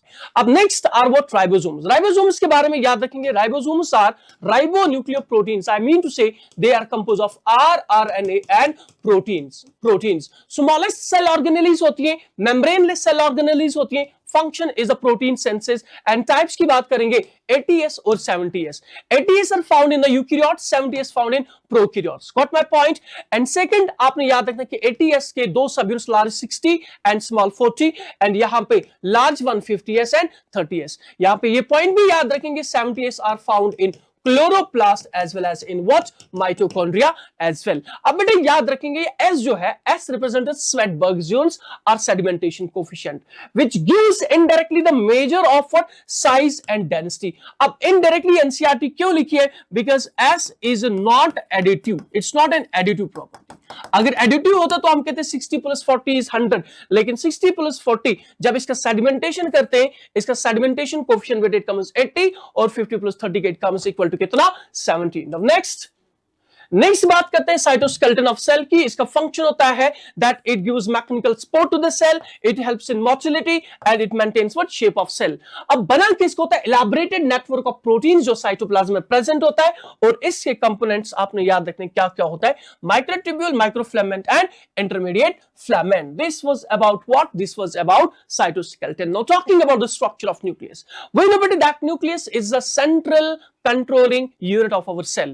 अब स्ट्रक्चर की बात करेंगे, न्यूक्लियर इन्वेलप होता है, न्यूक्लियोप्लाज्म होता है। अब न्यूक्लियोप्लाज्म में क्या क्या होता है? एक तो न्यूक्लियोलस और साथ में क्रोमेटिन। अब न्यूक्लियर इन्वेलप में याद रखना कि that it is composed, it consists to membranes, outer nuclear membrane and inner nuclear membrane. Outer nuclear membrane के बारे में याद रखेंगे कि यहां पे आपको राइबोसोम्स दिखने को मिलते हैं and it's continuous with what? Endoplasmic reticulum. याद रखेंगे आउटर न्यूक्लियर मेम्ब्रेन और इनर न्यूक्लियर मेम्ब्रेन के बीच में जो स्पेस होती है that's termed as perinuclear space. Clear सी बात है। और इस न्यूक्लियर एनवेलप के अंदर जो मटेरियल प्रेजेंट होता है दैट्स टर्म्ड एज न्यूक्लियोप्लाज्म। और न्यूक्लियोप्लाज्म में बेटे याद रखेंगे क्या प्रेजेंट होता है? एक तो न्यूक्लियोलस और क्रोमेटिन। न्यूक्लियोलस का मेन फंक्शन अगर आप देखें, इसका मेन फंक्शन होता है synthesis of what? Ribosomal rRNA, while its chromatin is what? Its network of DNA containing RNA and histone proteins. Protein कौन? Histone and non histone proteins. और यही थ्रेड आगे जाके कंडेंस होकर सेल साइकिल के दौरान क्या कहलाता है? आपका chromosome. So this was about the nucleus. अब बेटे बात करते हैं एक कॉन्सेप्ट की। कॉन्सेप्ट ये है कि अब जब क्रोमोसोम की बात की तो बेस्ड अपॉन द पोजीशन या लोकेशन ऑफ व्हाट? सेंट्रोमियर। अब याद रखेंगे डिफरेंट टाइप्स के क्रोमोसोम्स होते हैं। कुछ क्रोमोसोम्स जहां पे आपका centromere is present at the centre, metacentric कहलाते हैं, इक्वल आर्म्स होंगे। कुछ ऐसे होते हैं जहां पे सेंटर से थोड़ा अवे होगा सेंट्रोमियर, सब मेटासेंट्रिक। कुछ जहां पे एट द टिप या क्लोज टू द टिप होता है उनको एक्रोसेंट्रिक। और कुछ क्रोमोसोम्स जिनमें आपका सेंट्रोमियर इज प्रेजेंट कहां पे? At the end, eight the tip, उनको हम कहते हैं टीलोसेंट्रिक क्रोमोसोम्स। ठीक है। So this was about the different types of chromosomes, ठीक है, based upon the position of centromere. Now talking about the cilia and flagella. Cilia and flagella की जब बात करते हैं, what are they? They are nothing. They are the hair-like structures which arise from the cell membrane. याद रखेंगे cell membrane से arise होते हैं। ठीक है। अब सेल मेम्ब्रेन से arise होते हैं और बने किसके होते हैं? They are composed of what? They are composed of microtubules. और माइक्रोट्यूब्यूल जो आपके सीलिया और फ्लैजेला का स्ट्रक्चर बनाते हैं उसे हम क्या कहते हैं? कोर या एक्सोनिम। इसमें माइक्रोट्यूब्यूल्स होते हैं। Arrangement is 9+2। 9+2 means 9 peripheral doublets and 2 central singlets होते हैं। यहां पे 2 central singlets, 1 pair of central singlet. ठीक है। सो अब लास्ट पे एक कॉन्सेप्ट आपने याद रखना अपने जहन में, and that is the concept of cell organelles. We know 3 तरह की, single membrane bound, double membrane bound and non membrane bond cell organelles. ठीक है। एग्जांपल्स यहां पे देखे हैं। So with this beta we are done with the first part of our today's discussion, that was NCERT mind map. अब next बेटा हम बात करेंगे एक और पार्ट की, that I have named as what? NCERT scanner. और इस पार्ट की खासियत यह है कि इसमें हम वो सारी डायग्रामेट्स का ओवरव्यू लेंगे जो हमारी NCERT में मेंशन करके हैं। So let's begin. First this is the types of cells. First यहाँ पे हमें देखे हैं types of cells based upon their size. We know this is eukaryotic cell and this is a typical bacteria, PPLO virus. इनके dimension भी आपने याद रखने हैं जो हमने पहले भी डिस्कस किए थे। इसके बाद बेटा these are the different types of cells based upon their shape. पहले भी बात की थी, नर्व सेल है, मेसोफिल सेल है, ट्रैकीड से। नेक्स्ट हम देखते हैं ये आपकी एक प्लांट सेल है जिसमें यहां पे ये प्लाज्मोडेस्माटा है, यहां पे ये middle lamella and this is the cell wall and this is the central vacuole which occupies about 90% of volume of the cytoplasm जो हमने देख लिया। And this is a typical animal cell. ठीक है। जहां पे आपको सेल वॉल दिखने को नहीं मिलता, हाँ यहां पे आपकी सेल मेम्ब्रेन में कुछ मॉडिफिकेशंस दिखने को मिलती है, hair like structures what we called as microvilli. Next this is the structure of cell membrane as per the fluid mosaic model, जहां पर आप देखोगे ये outer phospholipid, inner phospholipid bilayer, these are the integral proteins, these are extrinsic proteins, and more importantly this is what? These are the sugar molecules or carbohydrate molecules which are attached to phospholipids are with what? Proteins. Next this is the diagram of what? Our endoplasmic reticulum, जिसमें आप देखेंगे बेटा this is outer nuclear envelope, और outer nuclear envelope के साथ ये देखें cisternic continue, तो they constitute rough endoplasmic reticulum। और यहीं पे आप देखेंगे these are the the tubules which constitute what our smooth endoplasmic reticulum. More importantly, यहाँ पे ये जो dots आपको दिख रहे हैं, they are ribosomes. Next, Golgi apparatus का sister ने है, यहाँ पे आपने याद रखा polarity present होती है, cis phase, trans phase. This is your mitochondria having outer membrane, inner membrane, outer chamber, inner chamber, having what? Matrix and cistern, all those things. This is the chloroplast, your green plastid containing outer membrane, inner membrane, grana, which are actually the piles of what? Thylakoids arranged over here. ठीक है, and this one is what? Stromal lamellae are fret membrane जो आपके thylakoids को एक दूसरे के साथ जोड़ती है. Next, these are the ribosomes. This is diribosome having large subunit, small subunit combined to form what? A complete ribosome during translation. And more importantly, this is the structure of what? Cilia and flagella. Cilia और flagella में आपने याद रखा बेटा कि यहाँ पे arrangement जो होता है that's 9+2, 9 peripheral duplets होते हैं और central में आपको 2 singlets दिखने को मिलते हैं which are covered by what we call as central sheath, and these duplets are joined to this central sheath by what? Radial spokes. Next, this is a structure of nucleus having the nuclear envelope, center में nucleoplasm which contains nucleolus, ठीक है, spherical structure, and also contains what? Chromatin, which is DNA, RNA, histone and non-histone proteins. And this is the types of chromosomes based upon what? Based upon the position of centromere. This is telocentric at the tip, acrocentric close to the tip, submetacentric little bit away from the center, and metacentric located at the center. लेकिन इस chromosome में आपने याद रखना है कि this chromosome is termed as SAT chromosome. Why? Because यहाँ पे centromere, I mean to primary construction के अलावा secondary construction भी present होती है, and this part of the chromosome beyond the secondary construction is termed as SAT or satellite. और हमारे case में आपने याद रखना chromosome number 13, 14, 15, 21 and 22 they are the satellite chromosomes. ठीक है, so this was the diagrammatic portion. अब next हम बात करेंगे सेंट्रोजोम और सेंट्रियोल्स की.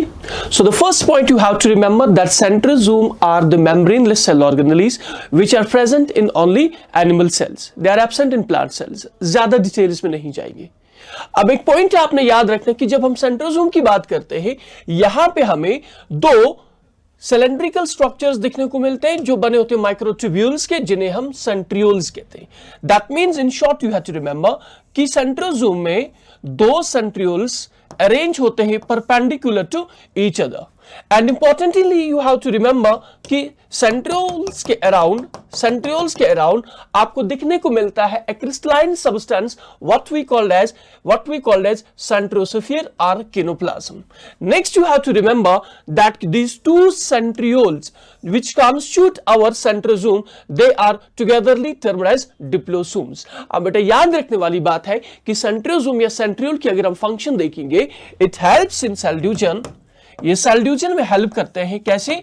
Bye the formation of cell division में हेल्प करते हैं by formation of spindle apparatus. Secondly you have to remember कि सीलिया और फ्लैजेला जहां से बनता है, सीलिया और फ्लैजेला के फॉर्मेशन में भी आपके सेंट्रियोल्स का रोल होता है बिकॉज सीलिया और फ्लैजेला जहां से एराइज होता है और वहां पे भी अगर हम देखेंगे आपके माइक्रोट्यूब्यूल्स का जो अरेंजमेंट होता है that's that of what? Centriole. That means आपका सीलिया और फ्लैजेला बनाने में भी सेंट्रियोल्स का फंक्शन होता है, ये इंपॉर्टेंट रोल प्ले करते हैं. So this was about the centrosome and centriole. Now the important thing you have to remember, जब हम आपके सेंट्रियोल का बेटा इंटरनल स्ट्रक्चर देखते हैं it looks cartwheel like in organisation, और जिसमें अगर हम माइक्रोट्यूब्यूल्स का अरेंजमेंट देखते हैं दैट्स 9+2 जिसमें माइक्रोट्यूब्यूल्स का अरेंजमेंट अगर हम देखेंगे दैट्स 9+0.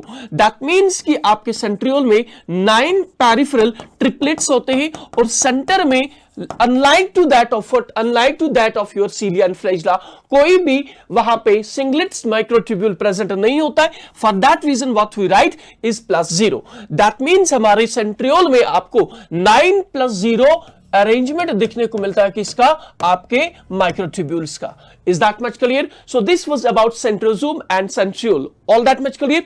अब बढ़ते हैं अगले सेगमेंट की ओर, और इस सेगमेंट में बेटा हम बात करेंगे आपके एनसीईआरटी के बेस्ड क्वेश्चंस के बारे में. And remember that all the questions are strictly designed from the NCERT lines. So let's proceed in this segment.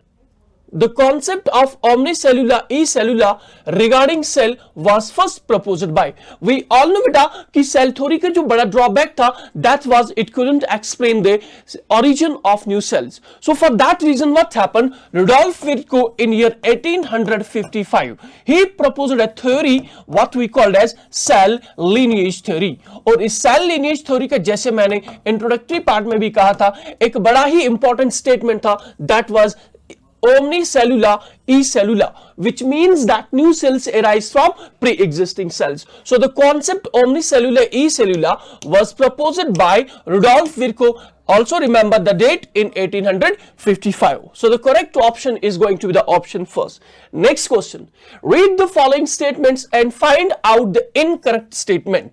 तो पहला statement हम देखेंगे, prokaryotes are generally smaller and multiply more rapidly than that of eukaryotes. बिल्कुल correct statement है. देखा था हमने. Next statement, glycocalyx could be loose sheath called as slime layer in some, while as in others it could be capsule. Exactly बेटा हमने देखा था कि जो ग्लाइकोकैलिक्स होता है differs in its composition and thickness. So whenever it's loose we call it as slime layer, whenever it's tough we call it as what? Capsule. That means statement is correct. Third statement, the plasma membrane of prokaryotes is structurally dissimilar to that of what? Eukaryotes. Yes statement यहां पे गलत है. Why? Because we know, and irrespective of nature of cell, whether you talk about prokaryotic cell or eukaryotic cell, structure of cell membrane is similar.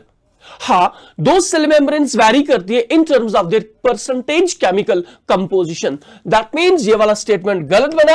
अब देखते हैं next statement. Chromatophores are the membranes extensions in the cytoplasm of cyanobacteria which contain pigments. बिल्कुल correct statement है. We know बेटा कि जो आपके photosynthetic bacteria होते हैं उनकी cell membrane it forms foldings and the foldings which contain photosynthetic pigments, वो वाली फोल्डिंग्स आपकी कहलाती है chromatophores, which help in what? Which help in photosynthesis. For example, cyanobacteria में आपको ये दिखने को मिलता है. So इस क्वेश्चन का option is going to be the option third.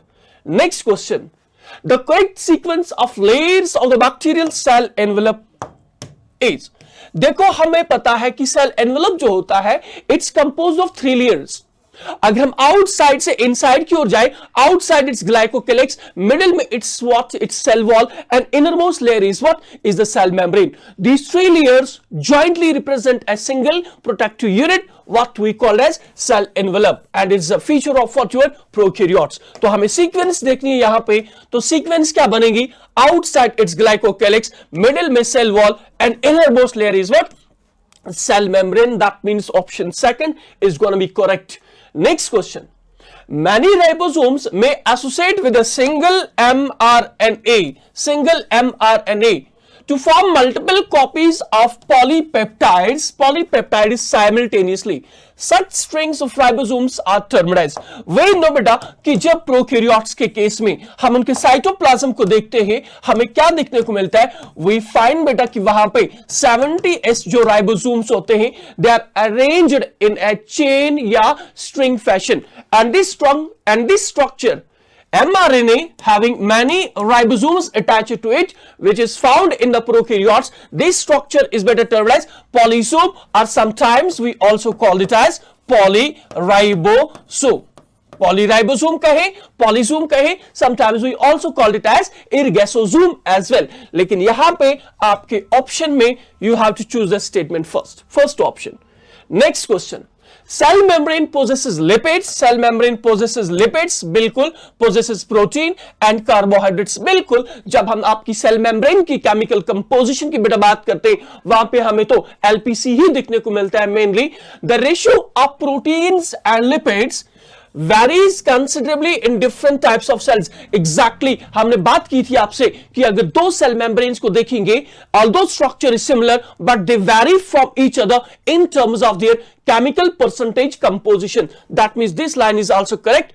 In human the membrane of RBC has approximately. So point better you have to remember कि सेल मेम्ब्रेन के स्ट्रक्चर और केमिकल कंपोजिशन को अंडरस्टैंड करने के लिए जिस सेल को एक्सटेंशनली स्टडी किया गया था that's why RBCs.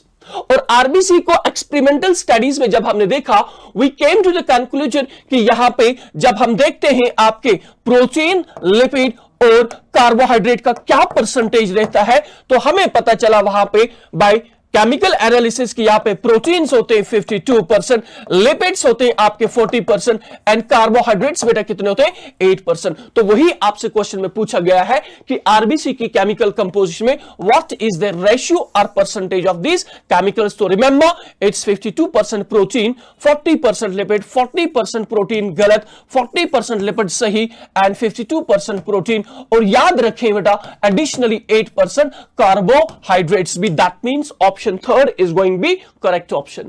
Next question. The phospholipid molecules of cell membrane possess.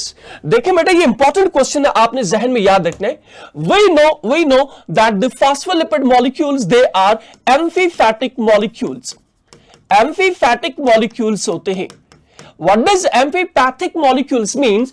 Amphipathic molecules means वो वाले molecules जिसमें आपको दो एंड्स देखने को मिले, या कहें एक एंड पोलर एक एंड नॉन पोलर।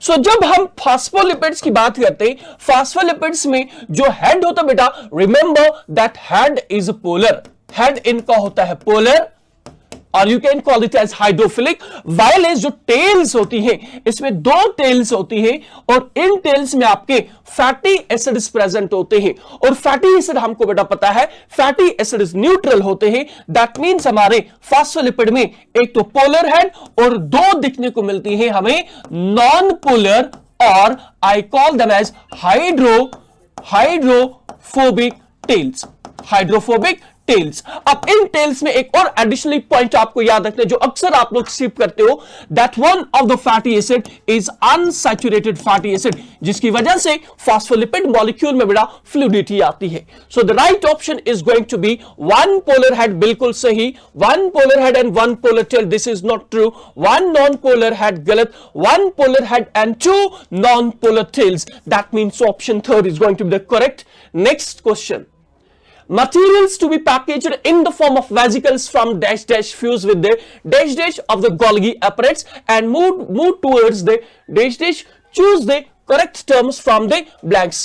तो यहां पे इस क्वेश्चन में आपको एक्चुअल में transport of materials in the endomembrane system के बारे में क्वेश्चन पूछा गया।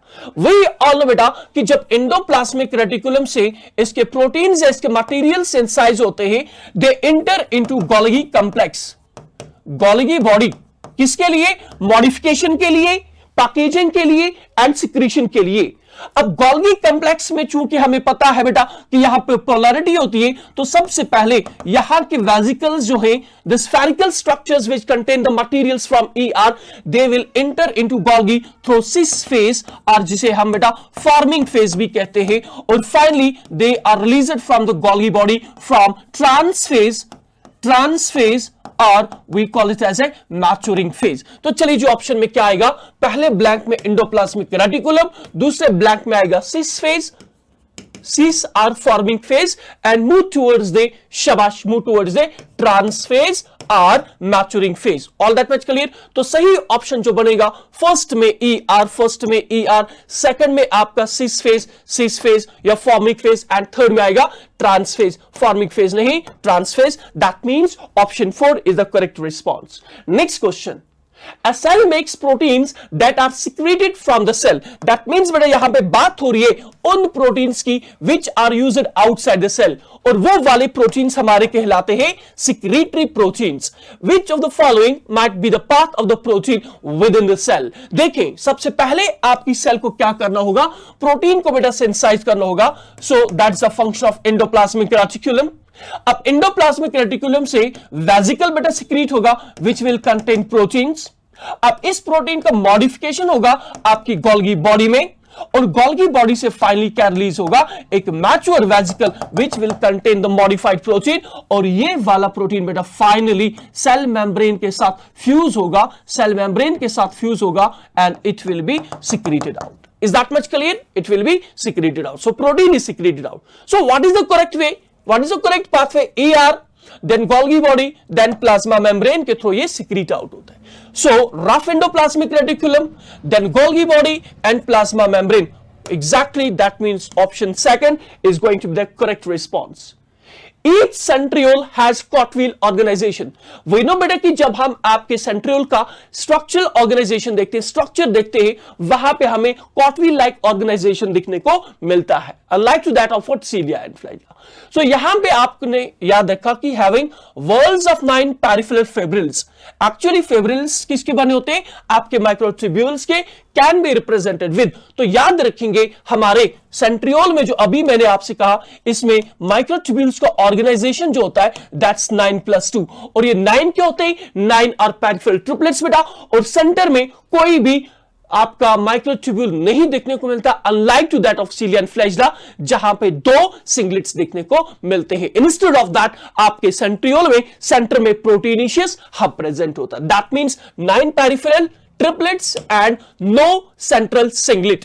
तो राइट ऑप्शन इसका बनेगा option third, 9 triplets and 0 central singlets. Next question, axonemal arrangement of microtubules is, first of all, what axoneme means? Axoneme बेटा एक्चुअली में हम कहते हैं कोर किसके? Core of what? Core of cilia and flagella is termed as axoneme. और इसमें जो microtubules का अरेंजमेंट होता है, एवरीवन नोस बेटा किसमें होता है अरेंजमेंट? 9+2. 9 का मतलब कि पेरिफेरल डुप्लेट्स, सेंट्रियोल में ट्रिपलेट्स ए बी सी, लेकिन आपके सीलिया और फ्लैजिला में डुप्लेट्स, ए माइक्रोट्यूब्यूल एंड बी माइक्रोट्यूब्यूल. ठीक है. और सेंटर में आपको 2 क्या दिखने को मिलते हैं? 2 दिखने को मिलते हैं आपको, शाबाश, क्या दिखने को मिलते हैं? Singlets S1 S2. और यहां पे पेरिफेरी के ऊपर हमें दिखने को मिलते हैं 9 डुप्लेट्स ए बी. एक मैंने दिखाया ए एंड बी. सिमिलरली यहां पे आपको 9 पेयर्स ऑफ क्या देखने को मिलेंगे? डुप्लेट्स. तो देखें 9 peripheral pairs of doublets and 1 central pair of singlet. बिल्कुल सही option. That means option third is going to be the right option. Next question, the shorter and the longer arms of submetacentric chromosomes are referred as. First of all, we all know बेटा कि जो submetacentric chromosome होता है, ये वो chromosomes होते हैं जिनमें centromere is present little bit away from the centromere. अब जब centromere से थोड़ा आगे प्रेजेंट होता तो हम कहेंगे एक तो लॉन्ग आर्म बनेगा इस क्रोमोसोम का, और एक शॉर्ट आर्म बनेगा इस क्रोमोसोम का. नाउ रिमेंबर ये क्वेश्चन पूछा गया है कि लॉन्ग आर्म और शॉर्ट आर्म को हम रिप्रेजेंट करते हैं स्मॉल p से, और लॉन्ग आर्म को हम रिप्रेजेंट करते हैं बाय स्मॉल q से. That means short and long, shorter and longer arm of what? Submetacentric chromosome are represented by alphabet p and q. P arm and Q arm respectively, shorter by what? P and long arm by Q.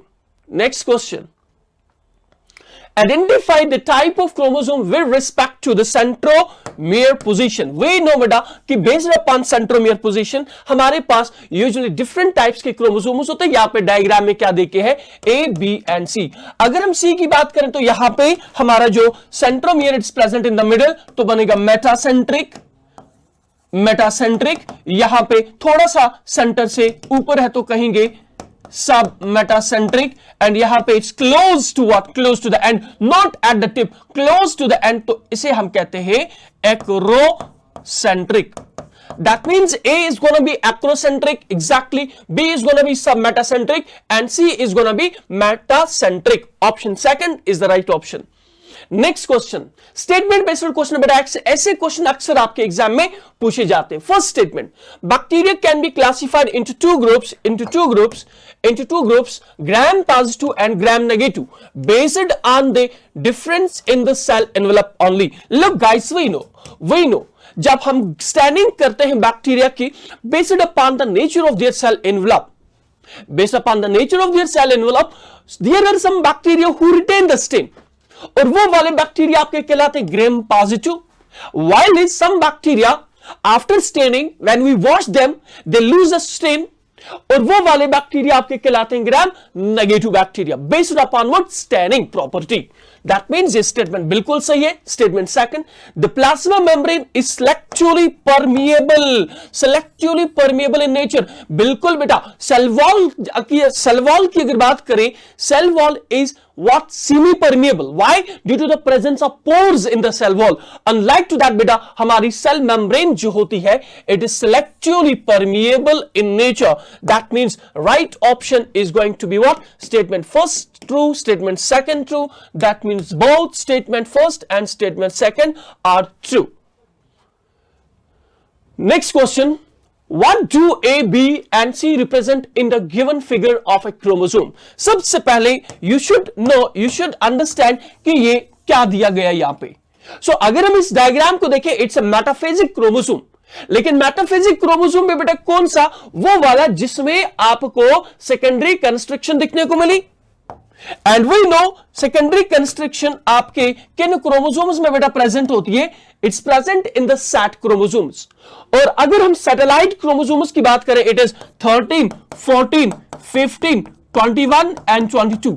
ये ऐसे chromosomes होते हैं बेटा जिनमें primary constriction जिसे हम क्या कहते हैं? सेंट्रोमियर। इसके अलावा आपको सेकेंडरी कंस्ट्रक्शन भी दिखने को मिलती है। सेकेंडरी कंस्ट्रक्शन, तो ऐसे क्रोमोसोम्स को हम कहते हैं सैटेलाइट क्रोमोसोम, सैट क्रोमोसोम। कौन कौन से? This is the number and this part of the chromosome which is beyond बेटा this secondary construction, it is termed as satellite, जिसे हम शॉर्ट में SAT भी लिखते हैं। तो ये आपका एक सैटेलाइट क्रोमोसोम है। अब बढ़ते हैं आपके क्वेश्चन के ऑप्शंस की ओर। A is going to be what? A is centromere, centriole नहीं। Then next B is what? B is satellite exactly, and C is going to be what? C is your secondary constriction.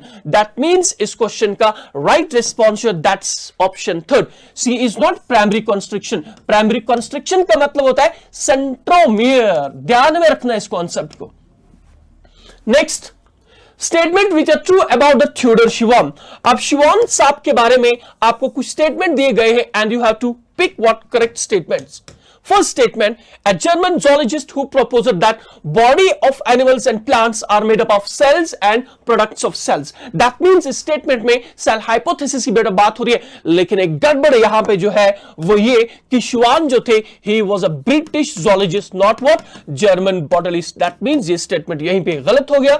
आगे बढ़ते हैं। दूसरा statement, proposed cell hypothesis in year 1838। बिल्कुल बेटा सही है, आपकी शिवान साहब ने ही प्रपोज की थी सेल हाइपोथेसिस। क्लियर सी बात है। According to which the body of plants and animals is compose of cells and cell products. लेकिन यहां पे जो गड़बड़ है बेटा वो डेट को देके है। डेट जो थी 1839 में मिस्टर थियोडोर शिवान साहब ने क्या दी थी? आपकी सेल हाइपोथेसिस। मींस ये स्टेटमेंट भी गलत। तीसरा स्टेटमेंट देखते हैं, presence of cell wall is the unique feature of plant cells and cell membrane a thin layer in animal cells. बिल्कुल सही बिकॉज वी नो जब थियोडोर शिवान ने प्लांट सेल और एनिमल सेल को स्टडी किया, examine किया, finally he came to the conclusion about the presence of cell wall in the plant cells and cell membrane in animal cells. That means the correct statement. Next statement is new cells arise from pre-existing cells. ये तो बेटा यहां पे बिल्कुल गलत statement है, because we all know that this concept of omnicellular e-cellular was proposed by Mr. Rudolf Virchow. That means in statements में केवल जो सही स्टेटमेंट है that is option 3. That means question का right response has to be option 3. Next question. Find out the true and false statements from the following. ऐसे questions के ऊपर बेटा आपको जहन दौड़ाना होगा, बिकॉज यहां पे कभी आप करेक्ट को और ट्रू को या फॉल्स को, ठीक है, आप यहां पे गड़बड़ कर लेते हो। सो ऐसे क्वेश्चंस को बड़े गौर से आप पहले रीड करेंगे, फिर क्वेश्चन की डिमांड देखेंगे, क्या आपसे ट्रू पूछ रहा है, फॉल्स पूछ रहा है, करेक्ट पूछ रहा है, इनकरेक्ट पूछ रहा है। Because maximum of students, what they do, they commit mistake in such type of questions. But you guys be cautious about it. तो पहला स्टेटमेंट जो यहां पे है, that is the cytoplasm is the main arena. Arena means region of cellular activities in plants and animals. Exactly सही statement है, because we know कि cytoplasm में maximum ये सारे enzymes बेटा present होते हैं, which are responsible in carrying out what? Physiological activities to make the plant and living cell. Plant and animal a living cell. That means the statement is correct. Next statement. Ribosomes are membrane-less cell organelles exactly present in both prokaryotes and eukaryotes. We know बेटा कि ribosomes are universal cell organelles. Universal cell organelle मतलब prokaryotes में भी eukaryotes में भी. Then the third statement. Centriosomes are present in both plants as well as animals. ये तो गलत statement है. They are found only and only in what? Animal cells, plant cells में absent होते. That means this is false statement. This is true statement. This is true statement. And the last one is cell differs in shape and size. The shape of a particular cell, it depends upon its function. Very true statement, because we know कि आपके cells की shape और size बेटा exactly identical नहीं होती है. Depend करती है कि what specific function they are performing. That means यहाँ पे हम कहेंगे ये भी true statement है. That means A is true बिल्कुल, B is true, C is false, D is false. That means option second is going to be the right statement. लेकिन अगर आप option third को देखेंगे बेटा, ये भी यहाँ पे same देखिए, this is writing error. तो यहाँ पे हम आपके इस क्वेश्चन को करेक्ट बनाने के लिए डी को फॉल्स लिखेंगे. तो राइट ऑप्शन क्या बनेगा आपका? Option second. Next question. How many of the following statements are correct? How many following statements are correct for mesosomes? We know mesosomes are what? These are the structures which are formed by the foldings of cell membrane in the prokaryotic cells. All that much clear? They are the special membrane extensions formed by the extension of cell membrane. Exactly किनमें? In the prokaryotes. Unique feature आपके prokaryotes का. They are present in the form of vesicles, tubules and lamellae. बिल्कुल सही बात है बेटा. For example, यहाँ पे मैं understand करवाऊँ आपको. This is cell membrane और cell membrane में यहाँ पे tubular structure बना तो कहेंगे मेसोसोम. लेकिन मेसोसोम किस फॉर्म में? Present as a tubule. लेकिन यहां पे फॉर एग्जांपल यहां पे एक स्फेरिकल स्ट्रक्चर बना. ये स्फेरिकल स्ट्रक्चर क्या कहलाता है? Vesicle. Means mesosome present in vesicle structure. और यहां पे याद रखेंगे, ये मान के चलें, these are what? These are lamellae. These are what? Lamellae. That means आपने याद रखा कि हमारी जो मेसोसोम्स होती है वो तीन स्ट्रक्चर्स में हो सकती हैं. One is tubule, second is vesicle and next are what? Lamellae. All that much clear. अब चौथा स्टेटमेंट देखते हैं. They play an important role in cell wall formation, DNA replication, distribution of DNA into daughter cells and increase the surface area for enzymes. बिल्कुल कहा था मैंने mesosome के concept में. Next is they are analogues to eukaryotic mitochondria. Very beautiful statement. Look guys, we know कि prokaryotes में mitochondria absent होता है. So mitochondria the power house of cell. So उसकी फंक्शन यूकैरियोट्स में मेसोसोम्स ही तो परफॉर्म करती है. एंड एनालॉग स्ट्रक्चर मतलब विच परफॉर्म स्ट्रक्चर नहीं, विच perform similar function. And analog structure means जो similar या identical function perform करते हैं. तो that means all the statements are correct. तो कितने statement है? 1, 2, 3, 4 and 5. That means 5 statements are correct. आगे बढ़ते हैं. एक बार फिर से statement based question. Rough endoplasmic reticulum possesses ribosomes. तभी तो इसका बेटा नाम पड़ा आरईआर, बिकॉज इसके साइटोसोलिक सरफेस के ऊपर राइबोसोम्स. और कौन से टाइप ये भी याद रखेंगे? ATS, on its surface and continuous with the outer nuclear membrane. बिल्कुल सही बात है. ये मान के चले हमारा न्यूक्लियस है. न्यूक्लियस में ये मान के चले inner nuclear membrane, outer nuclear membrane. Outer nuclear membrane बेटा याद रखेंगे, it is continuous with what? It's continuous with this reticulum network, what we call as endoplasmic reticulum, and are present in the cells which are involved in the protein synthesis. बिल्कुल RER के बारे में मैंने आपसे ये भी कहा था कि their number is more in the cells which are actually involved in protein synthesis. First statement is true. Next statement. Smooth endoplasmic reticulum are the main sites for the lipid and steroid hormone synthesis. बिल्कुल सही बात है बेटा, because we know smooth endoplasmic reticulum जो बना होता है tubules का, rough endoplasmic reticulum बना होता है cisternae का. तो smooth endoplasmic reticulum का main function होता है lipid metabolism, or you can say sense of lipids and sense of these steroidal hormones. ठीक है, for example sex hormones. That means the very statement is also true. That means both statements are correct. Both statements are correct. Option third is going to be the right option. Now second question. Modification of proteins occurs in the Golgi apparatus. बिल्कुल सही है. Everyone knows. Second statement, Golgi apparatus is mainly involved in the packaging and export of materials. बिल्कुल सही statement है, बिल्कुल सही statement, because हमारे cell के अंदर जो इंटरसेल्युलर ट्रैफिकिंग का काम होता है, that is performed by your Golgi complex. That means both statements are correct. Next question, assertion reason type of question. Lysosomes are capable of digesting carbohydrates, proteins, lipids and nucleic acids. बिल्कुल सही बात है. Reason, because lysosomes are rich in hydrolytic enzymes like lipase, protease and carbohydrates. बिल्कुल बेटा, assertion भी सही है, reason भी सही है, and reason is a correct explanation of your assertion, because आपके lysosomes इसीलिए इन न्यूट्रिएंट्स को डाइजेस्ट करते हैं, बिकॉज इनमें आपको हाइड्रोलिटिक एंजाइम्स देखने को मिलती है. अब एक छोटा सा कॉन्सेप्ट यहां पे मैं आपके साथ डिस्कस करना चाहूंगा. ये लाइसोसोम फॉर एग्जांपल मान के चले, single membrane bond cell organelle, इसकी सेल मेम्ब्रेन में बेटा हमें पंप्स देखने को मिलते हैं, proton pumps, which actually uptake what? Protons from the cytoplasm into lysosome. और लाइसोसोम में क्या होगा? लाइसोसोम में अब पीएच डिक्रीज होगा. तो जब पीएच डिक्रीज होगा, हम कहेंगे इसके एंजाइम्स अब हो जाते हैं एक्टिव हो जाते हैं. व्हाई? बिकॉज पीएच डिक्रीज हुआ, pH became more and more acidic, और वो एंजाइम जो लाइसोसोम्स में होते हैं they become what? Functionally active. The important concept you have to remember.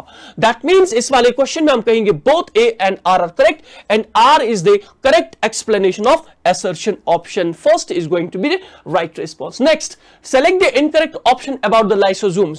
तो अभी बात कर रहे थे सिंगल मेम्ब्रेन बॉन्ड है, they contain different types of hydrolytic enzymes, मतलब which are active at acidic pH. They have active pH what? They are active at pH 7. बिल्कुल गलत. They are active at acidic pH. They are capable of digesting carbohydrates, lipids, proteins and nucleic acids. That means हमें incorrect option देखना था. That is option third. Next, chromatin is made up of. अब बेटे देखो, chromatin network की अगर बात करें, इसमें आपको देखने को मिलता है डीएनए और डीएनए के अलावा कुछ यहां पे आपको आरएनए मॉलिक्यूल भी देखने को मिलता है. एंड मोर इंपॉर्टेंटली ये डीएनए जो होता है बेटा, ये डीएनए कॉइलेड होता है अराउंड व्हाट? Histone proteins. लेकिन इसके साथ साथ ये भी याद रखेंगे कि हिस्टोन प्रोटीन्स के अलावा यहां पे इस थ्रेड के साथ कुछ आपको थोड़े बहुत नॉन हिस्टोन प्रोटीन्स भी देखने को मिले. दैट मींस हम कहेंगे chromatin which is a thread like structure formed by the condensation of your DNA is mainly compose of proteins, RNA and DNA. तो लिखेंगे DNA, RNA and proteins. So next question is, which of the following is an incorrect statement? The perinuclear space forms a barrier between the materials present inside the nucleus and cytoplasm. Exactly बेटा, जो nuclear envelope होता है, it acts as a barrier between cytoplasm and nucleoplasm. Nuclear pore acts as a passage for the proteins and RNA molecules in both directions between nucleus and cytoplasm. Exactly, we know कि nuclear pores क्या होते हैं? These are the regions बेटा जहां पे आपका outer nuclear membrane और inner nuclear membrane fuse हो जाता है. And यहां से nuclear pores में bidirectionally, I mean to say, cytoplasm से कुछ proteins आपके nucleoplasm में आएंगे और nucleoplasm से क्या होगा? RNA, for example, mRNA, after transcription it will come into cytoplasm. So that's much clear कि nuclear pores they mediate what? Transport of materials between cytoplasm and nucleoplasm. The third statement, mature tube elements possess conspicuous nucleus and usually cytoplasm. बिल्कुल गलत statement, because हमारी RBCs की तरह बेटा आपके plants में भी जो आपके मैच्योर ट्यूब एलिमेंट्स होते हैं they lose their nucleus. And the fourth one is microbodies are present in both plants as well as in both animal cells. बिल्कुल सही बात है, बिकॉज वी नो कि microbodies are actually the single membrane bound structures found in both plants as well as animals. For example peroxisome की बात करेंगे. So यहां पे जो इनकरेक्ट स्टेटमेंट है that's third statement. That means ये इस क्वेश्चन का राइट ऑप्शन बनेगा. Next question match type column question है. फूड वैक्यूल के बारे में देखिए. Food vacuole they contain digestive enzymes, that's the reason they engulf the food and form the food vacuole. Contractile vacuoles help in excretion and osmoregulation. Tunoplast के बारे में they help in the transport of ions from cytoplasm of plant into the cell vacuole. Again is the concentration gradient. That means इसका सही response ये है. Central vacuole जो है it stores sap and excretory products. That means A का सही option first बनेगा. A का first बनता है, B का second, C का third and fourth का fourth option. That means इस question का right option है option number first. Next, यहां पे लिस्ट 1 एंड लिस्ट 2 देखे हैं। अब यहां के और यहां के रिस्पॉन्स को मैच करेंगे। सबसे पहले nucleolus, we know that nucleolus is the region जहां पे आपकी क्या होती है, साइट जहां पे आपके राइबोसोम के आरएनए की सेंसर्स हो। तो यहां पे लिखेंगे site for active ribosomal RNA synthesis. Centriole की बात करेंगे, सेंट्रियोल होता है ऑर्गेनाइजेशन, इसकी internal structure cartwheel like and leucoplasts वो वाले प्लास्टिड्स होते हैं which are used, which are colourless, लेकिन इनकी फंक्शन होती है storage. Then Golgi apparatus is a site for the formation of what, glycolipids. I mean to say कि यहां पे लिपिड्स की मॉडिफिकेशन के बाद ग्लाइकोलिपिड्स बनते हैं। दैट मींस ए का राइट रिस्पॉन्स आएगा 3, बी का राइट रिस्पॉन्स आएगा 2, बी का राइट रिस्पॉन्स आएगा 2, सी का राइट रिस्पॉन्स आएगा 4 एंड डी का राइट रिस्पॉन्स आएगा 1st। So with this video we are done in today's session. See you guys in next session. Till time take care, अल्लाह हाफिज।